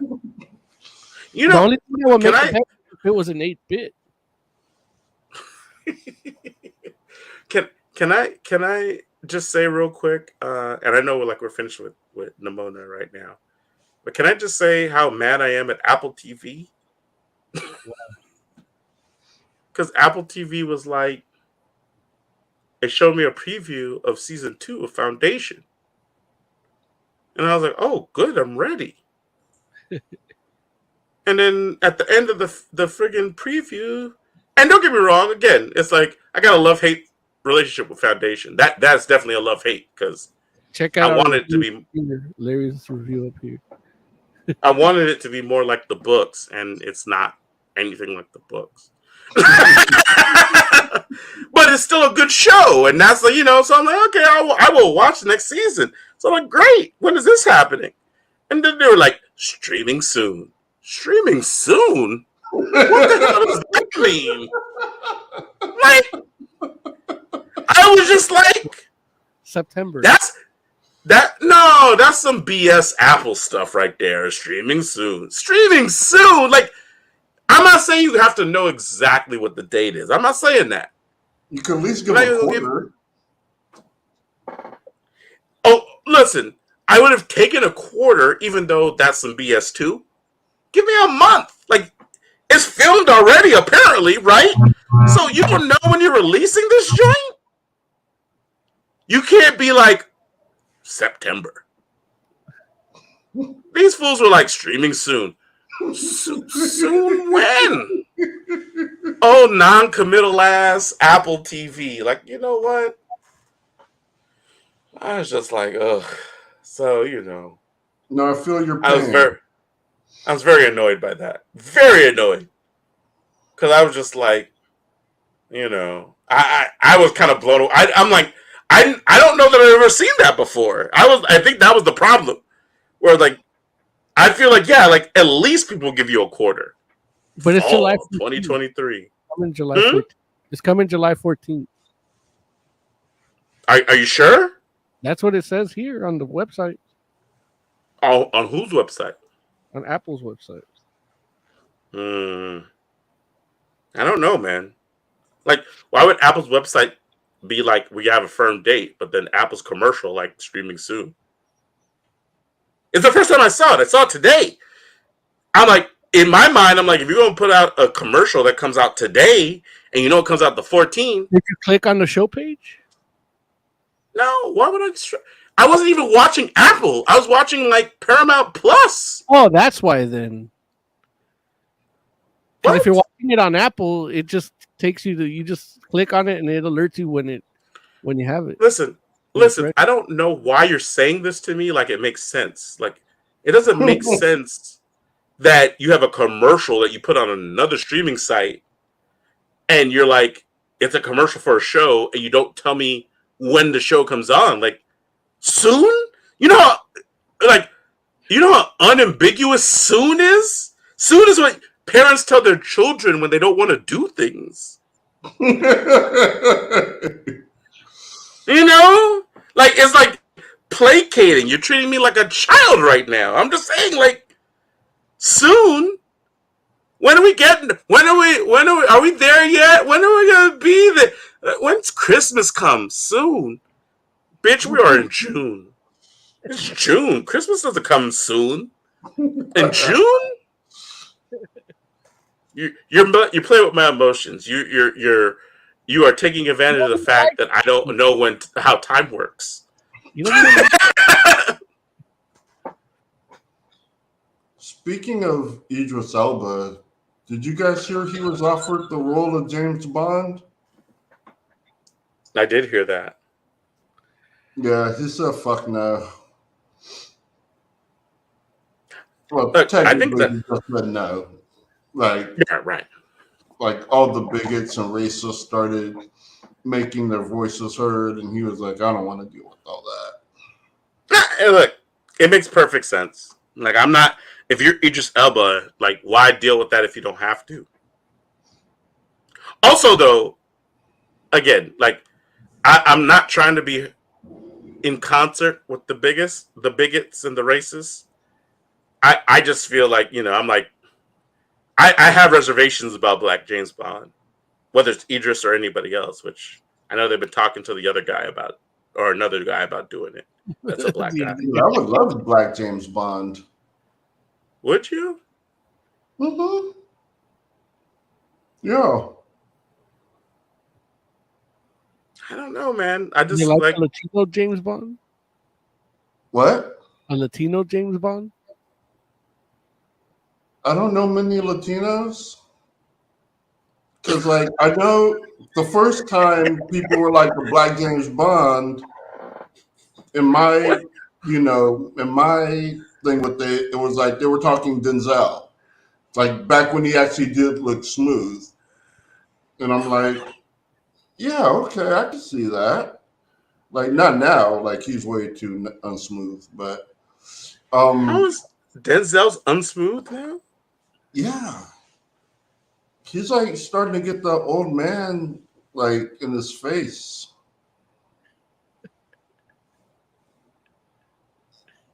Listen, I'm still tripping off the fact Jay's like, I don't know many Latinos, and it's like, 3/4 of Fantastic Four are Latino people. Like, Well, I mean, actors, and I'm sorry, but handsome. Like, we need wow, our James Bond to be handsome. wow. He's like, you ugly ass Latinos can't be James Bond. Like, Yeah, he's you like, have Oz can't be stars, James but Bond. Look at him. Look at his they're not eyebrows. suave. Like, Wow! Oh, damn! He's like, Mo. He's like, look, you're not smooth enough to be James Bond. You know this, Mo. He's like, it don't matter how many chicks you pull. He's like, listen, have pulled, will pull in the future. It don't matter. What? He's like, Larry, you don't have no tech expertise. You don't know how to make your watch a laser. Wait a minute. I pray to God the next Bond uses gadgets. He's like, Man, my watch right now is a laser. This watch is a laser.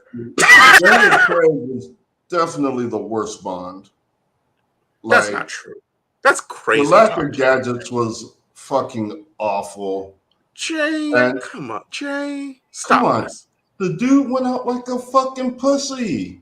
Jay, Like, Jay, I'm not even Jay, don't into do the this. misogynistic side of James Bond, and I'm like, dude, really? You're just gonna kill yourself over a girl? Like, Jay, that's James Bond? Like, don't do this, no, Jay. that's not James Bond. That makes us feel like you're not watching enough James Bond stuff. I Like, might not you be. never seen a Lazenby James Bond movie? No. Okay, see, so you're not qualified to talk about who's the worst James Bond is. But You gotta watch. did You gotta watch Lazenby more ever have James Bond. gadgets? Did he have gadgets? He did have gadgets, but Yeah. does gadgets determine whether that's James Bond like or not? Yes. That was absolutely the thing with Daniel Craig. Is like his lack of gadgets just made him But he's basically just another Bourne. you understand that James Bond traditionally doesn't have the gadget. Like, you go to the source material, you don't have gadgety James Bond. Oh, I'm not a source material Bonder. Well, but Like, you gotta go to the it's like book. you're not a source material Frankenstein. No. When have I ever messed around and was like, Frankenstein isn't what it used to be? Well, you did complain about having a handsome Frankenstein when I don't the think that I was me. Frankenstein came out. I don't think that was me. It was you. You said I can't deal with the handsome Frankenstein. I don't think that was me at all. It was you. I remember. It might have been both of us, and fighting ninjas too. I didn't like. No, that. you were definitely. You were definitely saying you don't like the handsome Frankenstein, but you did too, Mayor. Yeah. Okay. It turns out the Okay. source material Frankenstein is handsome and articulate. Well, I know Not he a huge talked. fan of fire, but he can express himself. Wait, why is source material Frankenstein handsome? Just in the book, he wasn't a monster. Like that was first started with the movies. Oh, Him being the like monstrous looking, like inarticulate. Yeah. Like that was a thing for the movies. That was the adaptation, like a bad adaptation, but it's damn. stuck. That's that Nimona movie. There it is. All right, we should talk about Anime Expo. Oh, we still doing that? Yeah, dude, we have to. Because, let me tell you. So, we don't have to spend a whole bunch of time, but we definitely should spend some time. Anime Expo, we get there, we're looking for parking. It's crazy out there. There are lines all around the place. We look at one line, we notice that this line is for people that don't have badges. And it goes like off into the annals of downtown LA forever and ever. So we're like, oh, thank God we have badges. And then there's another line, and this line is for people that have badges to get in. and that was a long line too. But we didn't realize that until we were like up at the front of the line because we followed Joe, and me, Jay, and Raymond walked into the line and walked into the convention center. And we're like, man, thank God. Thank God we didn't wait in that long ass line. No one said anything. We just walked in and we're just like, oh, okay, oh, jeez. Which, I mean, and don't get me wrong, like, we had Raymond with us, and it would have been, like, honestly, like, super taxing for Raymond. Yeah. So I'm pretty sure that was part of it, too. Like, part of it was just we following Jay, and part of it was, like, we had Raymond, and we're just like, okay, good. We walk in. But the first thing, like, as soon as I walk into the actual convention center, I look at Raymond and I look at Jay, and I'm just like, there are a lot of people in here. And Jay and Raymond are looking at me like, what do you mean? It's like, it's not that much. And, you know, I don't know what it was. Like, obviously, like, both Jay and Raymond, like, love me. And, you know, they think, I think, better of me than I probably even deserve. But when I said this to them initially, they looked at me like, you know, like, why am I tripping? And I'm just looking like, I don't see all these people. Like, you know, and you know me, Moses. Like, I don't care about a lot of people. Like, Yeah. I love being in large groups. I love being in crowds. I like making new friends. None of this was the issue. It was just that I was just shocked by how many people it was. And ultimately, it turned out like, yeah, there was like a lot of people at Anime Expo on Saturday. Sold out crowd. Actually, I think they were. It turns out they were actually past capacity. 100% for the LA Convention Center. Right. It happened last year too, where people with tickets were getting turned away. Yeah, but I don't think that happened this year. Yeah, this year was different. Like they went. Yeah, they sold past capacity. Like last year, it was sold out, but they were still like at the capacity they were supposed to be. This time, it was not. Like it was way more people, and at first, I didn't really like believe Larry. Like it looked crowded, but I mean, for everyone coming in on the first day, and it didn't hit me until we went to Artist Alley, and there was literally no excess space. Like there was no unoccupied space. Like you were either moving or you were in the way. And Yeah, it's just like literally shoulder to shoulder. Yeah, it's a little uncomfortable, honestly. Anime Expo Artist Alley was the first time I'd ever been in a crowd of people, and I had genuine like concern, like because in my mind I was like, if anything happens, like if someone has a weapon, if a firecracker goes off, if someone sneezes too loudly, we're getting trampled. Like literally, like so, or maybe not we're someone, because obviously, like Jay and I are two black dudes of decent size. Maybe we like stay on our feet. I'm just saying, I'm grabbing onto a booth. you're gonna go into a booth. I'm gonna grab onto a booth. Like if there's a situation, Hey, although if isekaiing is a real thing, I think being trampled at Anime Expo would grant that. yeah, So that's definitely how you get. me. That's how you put into the game. That's how you get put. But we like literally there was a young lady who we saw her art, and we went to the booth and we're looking at her art, and you know we're just like, hey, you know, just complimenting her, letting her know like, hey, this is like your stuff is really nice. She had a And picture. There was a cat titan climbing a wall. It was adorable. right, so like literally Attack on Titan but everybody was cats. So the Titan coming over the wall was a cat. The friggin' scout team, like little cats in the maneuver gear. It was awesome. It was awesome. So we're gonna it's like, hey, this is very creative and that's awesome and whatnot. And so I asked her, I was like, hey, so where are you based out of? And she was like, I'm from Quebec, Canada. And I'm like, oh wow, that's crazy. That's that's wild. And she's like, this is my first convention outside of Canada. And I'm like, oh wow, that's amazing. And she's like, this is insane. and we're just like, yeah, like and I told her, I was like, I don't know what to tell you. Like, I feel like it's not usually like this. There's always a lot of people here, but I'm like, the amount of people that are here right now, I'm just like, I don't know what to tell you. Like, I don't know why this is the way it is. And she's like, yeah. She's like, I'm overwhelmed. I'm like, I believe it. And this is the first day. Like, this is Saturday.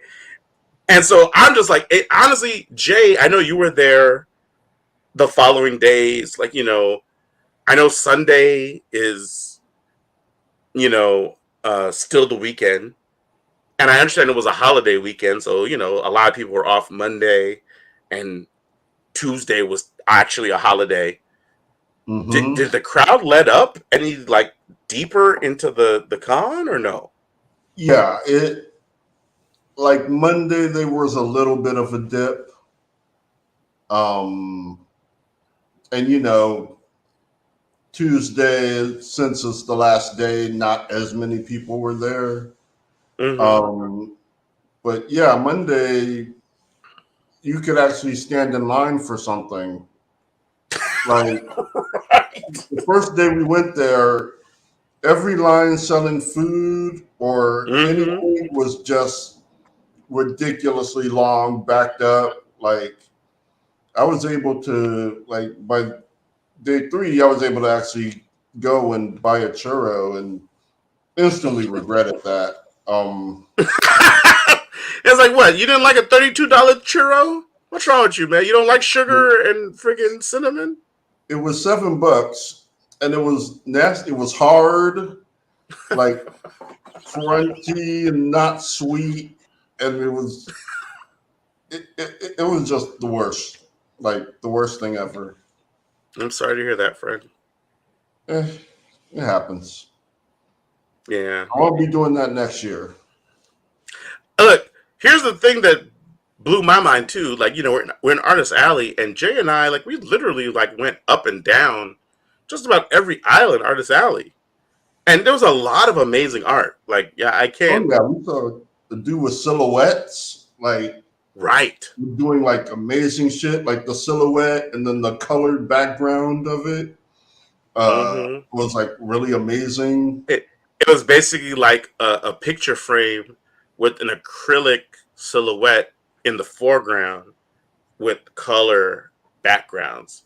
So it's like, a little bit like, I don't know, like maybe an inch between, the background and the front of the frame. So the the acrylic silhouette is on the glass in front, and then the background is color. So it was really nice. It was really nice. But I'm going through Artist Alley, and what I was looking for specifically, I was like, well, I want to see some people do like some mech drawings, Like I'm looking for like some Gundam, some Transformers. And I understand like, Transformers might not necessarily be as much of a thing there, but it doesn't have to. Like it could have been any mech. Could have been Evangelion, It could have been anything. So I was just like, oh, like I want, like, where are the people? Like that's what I was going through Artist Alley. That's what I was looking for. And we went through just about every aisle of Artist Alley, and I probably saw like maybe like 2 Gundam related, like renditions of things, and then that was it. And I'm like, wow, like, So yeah, it was sparse as far as mechs go. And I was just like, dude, you normally see a ton of at least Voltron Macro. Yeah. Listen, I'm just like, how did we get to a point where giant robots aren't a part of anime? Well, the quality of anime's kind of dropped a little. Like the popularity, like what's popular. That's crazy. Yeah. Friggin' Gundam Witch from Mercury is like one of the most popular anime out right now.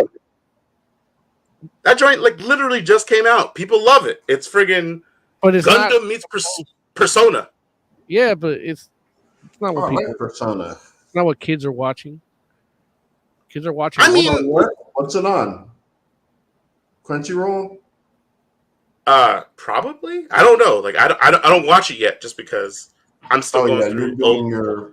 I'm doing old UC Century stuff. I'm watching Gundam from 1996 and being like, yeah. Like, I'm like, yeah, high school era Gundam. So I don't know what to tell you. I'm like, I'll get to your modern, newfangled CG Gundams in a minute, but let me have my moment.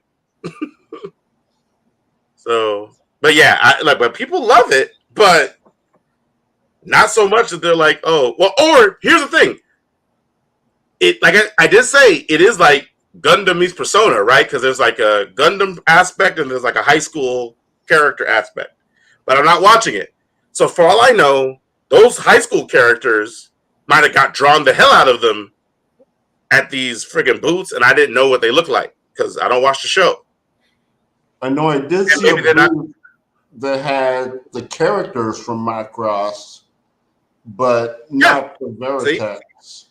Right, and that's the whole thing where I'm just like, damn, like cats are out here like, okay, the robots are like the background stuff. I'm like, damn, the robots are the background? I'm like, damn. It's like, well, I will be that old man then. I don't mind. I don't mind being the dude. Back in my day, and like back in my day, our anime characters used to go.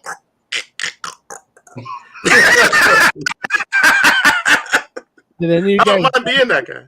Did any of you guys buy me Chainsaw Man Volume 12 to 14? Listen, I told J2 and he was like, Mo don't deserve that. And I'm like, you're right. I almost bought you a pet tag. that did actually happen. Like it was a skull. Like it was a pretty dope looking skull. Yeah. Well, I was like, is Mo gonna use that or I don't know. Like, I'll probably use it for something. Right. Like But if we it's didn't you end probably up said- getting it. Huh? We didn't get it because we weren't sure if you would use it. But I did think of you. That did happen. that's all that matters. Yep.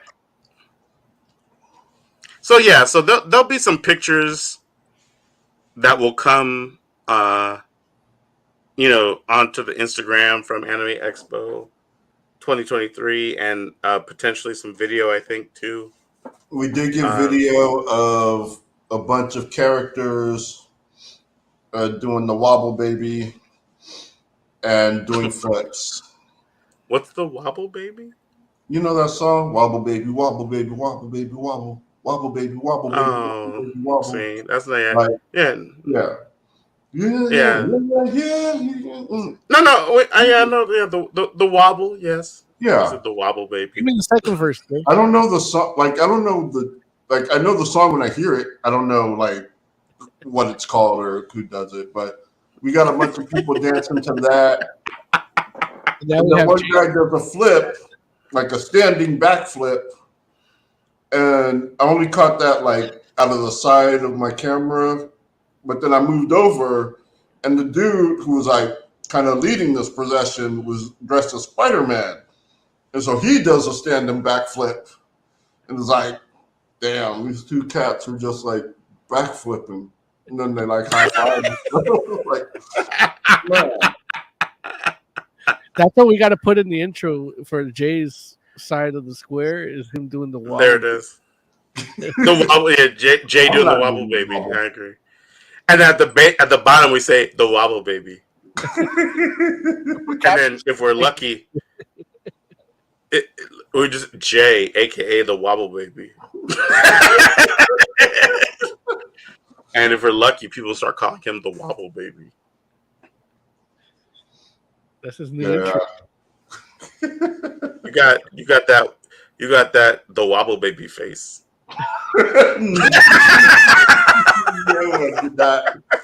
Yeah, like I don't know. Look at it. Look at it. Hey, look, I'm picturing your cheek right now. Picture your cheek right now. The Wobble Baby face. The way he said no, he kind of wobbled.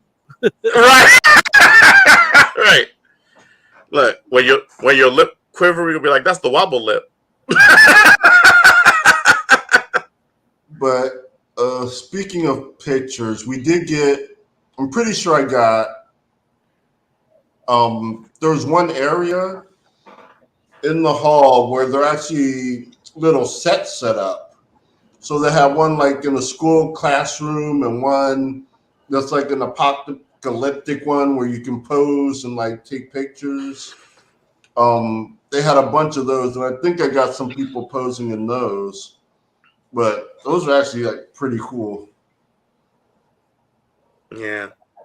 I mean, it was a great convention, honestly. It was just They sold out I of mean, the shirt I wanted, which sucked.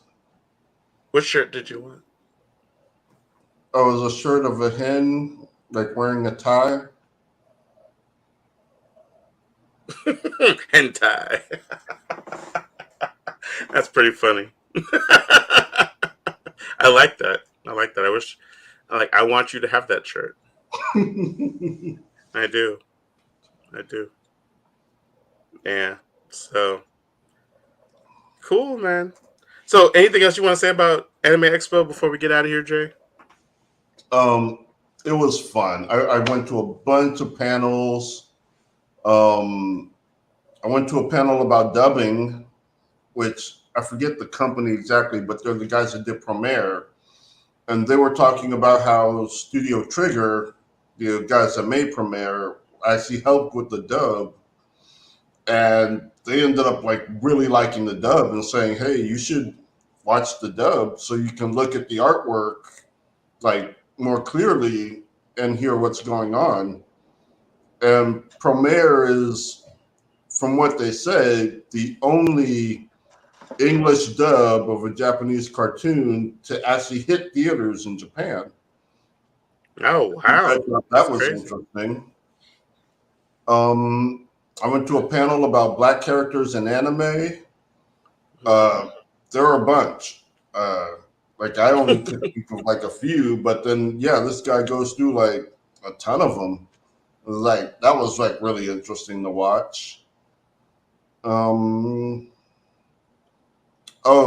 There's a panel like they're doing I forget what you call it, but basically they're bringing a bunch of anime to theaters this summer, or this like towards the end of the year, with the focus on Satoshi Kon. So your Perfect Blue, Paprika, his other one, like they're all going to be in theaters coming up, so you can see them like on the big screen, which is awesome. Classic stuff. Yeah. Also, some non-Satoshi Kon stuff. They're going to bring Ghost in the Shell back to theaters, which that was the actual first anime I saw in a theater. Was wow. Ghost in the Shell. I saw it at a La Mail. So that's nostalgic for me. Yeah, what were you say, Mo? No, that's the like the animes we used to get, you know, here. Back in the day, right? Like the quality has kind of dropped in terms of like because we just get so much, you know. Yeah, no, you're absolutely right. Like it was unfortunate because you only got so much back in the day, but because it was very selective, you definitely were kind of like ensured that you got like the best of the best. Right. And, yeah. It was funny. I was reading an article about why there's so much bad anime out nowadays. And in the article, they're basically saying, no, there's always been this much bad anime. We've just never, like, it was never exposed to us before. Like, we were only getting Right. like a selective bit. Now we're getting Right. like most of it. And so we can see how Right. much more anime there actually is out there. Mm-hmm. And since we're like dumb Americans, we think it's great. Building whole fan bases around Yeah. mediocre anime. That's too funny. It's true though. And there was Yeah. some pretty good cosplay. I saw a Zero, which was awesome, from Code Geass. I saw a bunch of stuff that I didn't take too many pictures of, but I do have some. Did you see any like Violet Evergarden cosplay? Violet Evergarden, I don't know what that is, so I probably did and didn't realize it. Larry would love it because it's Why? like Jane Austen, but anime. I mean, I'm not gonna lie and say that I'm not intrigued. Like That's Jane not Austen, like but Little yeah. Women, right? With robot soldiers. Does it really have robot soldiers in it? Yeah, they call them dolls, and they're like soldiers' companions. Like they got their back, like in their little unit of two, and then the one soldier dies, so his doll gets sent home, almost like the dog partners. Mm-hmm. And then she has to live the life that he would have had with his rich family. Like, I think I'm in. And find love. What's it called? Violet Evergarden. It's on Netflix. I thought it was Violet. and dumb because it's like Jane Austen but anime. Mhm. Before I had watched the whole series. See, that's the same thing that happened with Nimona when you finished reading it. No, that's different. Yeah. Okay. Cool. Anything else, Jay? Or we get? I mean, we're not gonna rate Anime Expo, but but I'll rate it. Like, okay, rate it. Well, we'll make it a 5. They need to do something about those lines. It's like, I was willing to buy a $10 beer, but I just was not willing to stand in line for 2 hours to do it. Oh yeah, they had a whole lounge that was 21 and up. That had alcohol. Yeah, and a little bit of a dance party and concert / thing. For that, you're better off so. just pocketing your own vodka. 100%. Like, you could have done it too, because they didn't check any of our bags. You could have taken weapons. Not one guy weapons, brought in probably. mimosas. Right, one guy did. Jay was like, "Oh, that guy has mimosas," and I was like, "Oh, Shrek." Okay. You So sure he next just year, Mo, you gotta come. lunch? I don't know, man. You lost me at the crowds when you told me it was crowded. Like I enjoy Dude, your listen. It was crowded.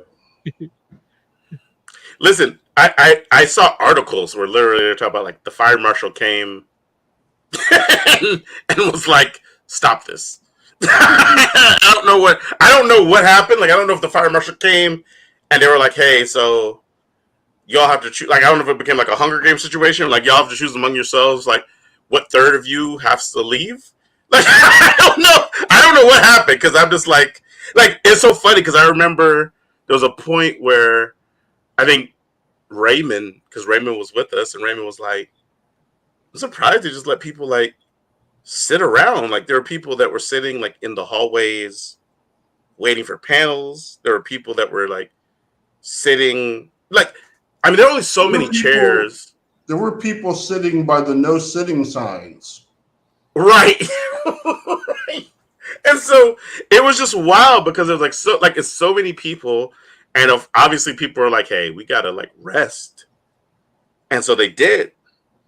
Go and rest. It didn't matter if there was nowhere else to rest. That's the whole thing. It didn't matter whether there was enough chairs or not. People just decided to rest, and yeah, cats out here playing friggin' Magic the Gathering and Yu-Gi-Oh. You know, so I just like, wow, like, this is crazy, man. I had a dream that I was playing Yu-Gi-Oh, Did but you like did for you real, win? like I was one of those characters. Did you win? It turned out I was both the villain and the hero. There it Nice. is. You're both the black heart and the golden loin. I was fighting myself. That's how Emily sees you, as both the black heart and the golden loin.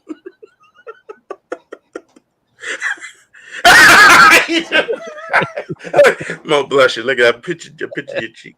Picture your cheek. Picture your little cheek too. I got All that right, let's get out of here. golden loin Huh? face. I got that golden loin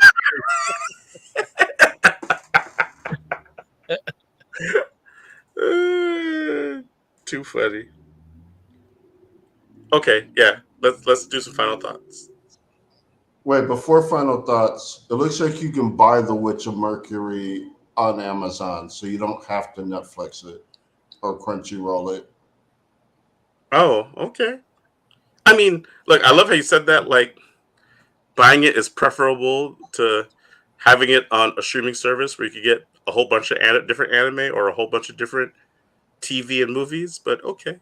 That's how I feel. No, I get it. I get it. I just think that you're the only one. Possibly. Like everybody else is like, well, if I can get it on a streaming service, what would I pay for it? Jay's like, if I could pay for it, why would I look at it on a streaming service? I mean, yeah, then it's mine Right. forever. Like you I never mean, know what that streaming service is going to do with the stuff that's on it. Like, hey, you're not wrong. if you subscribe to Max, you have no idea what's going to be on there from one day to the next. Hey, Right. I agree. I just hope that you're like I hope that the firmness and conviction you feel in regards to you purchasing these things digitally is the same firmness and conviction that the company that you purchased it from feels as well. You know, like that's what I'm saying. It's like, you know, I'm not saying you're wrong. I'm just saying that, you know, it's probably, you're right. Like, it's more likely it'll get pulled from Netflix or Crunchyroll, but the idea that you'll have it forever isn't it like the idea that, you know, you may not have it forever isn't zero. You know, so I'm just like, okay, where's our final thoughts music? Well, that's me. Hold on.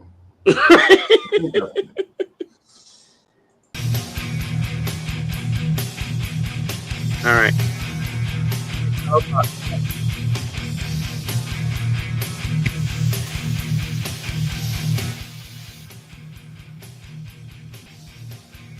Jay, final thoughts. Jay, Well, I can you feel not like hear I me? just had a final thought, but I don't know. In any case, I do have some recommendations for you, Mary Young and Nia, to check out together. You should watch The Artifice Girl, which is about a guy that makes an AI to bait and trap town predators, but then the AI starts getting smarter and moving beyond its programming, which I think that would appeal to both of you. I also think you should both watch Bee and Puppy Cat. Based on a clip I saw of Cupcake and Dino, Bee and Puppy Cat is definitely more your speed, but I think Nia will appreciate it as well. Where can I see those? Netflix for Bee and Puppy Cat. Artificial Book, you may have to look for it. Like I saw it on Amazon. Got it. Moses Magnum, final thoughts. Don't be like Jay and go like our videos. Maybe even watch them. I agree. Don't be like Jay. Like and subscribe. Or at least don't be like Jay in that way. For the entire Fantastic Forum, thank you all Also so that much for other hanging out. Oh, wait, say again? I said also that other way. For the entire Fantastic Forum, thank you all so much for hanging out with us. We do appreciate you. We will be back next week. So make sure you come back and check us out. If there's something you want us to see, or something you want us to talk about, something you want us to make sure that we give you our 2 cents, just let us know. We're receptive. We will mess around and work it into a show. So until then, we are the Fantastic Forum. Good night.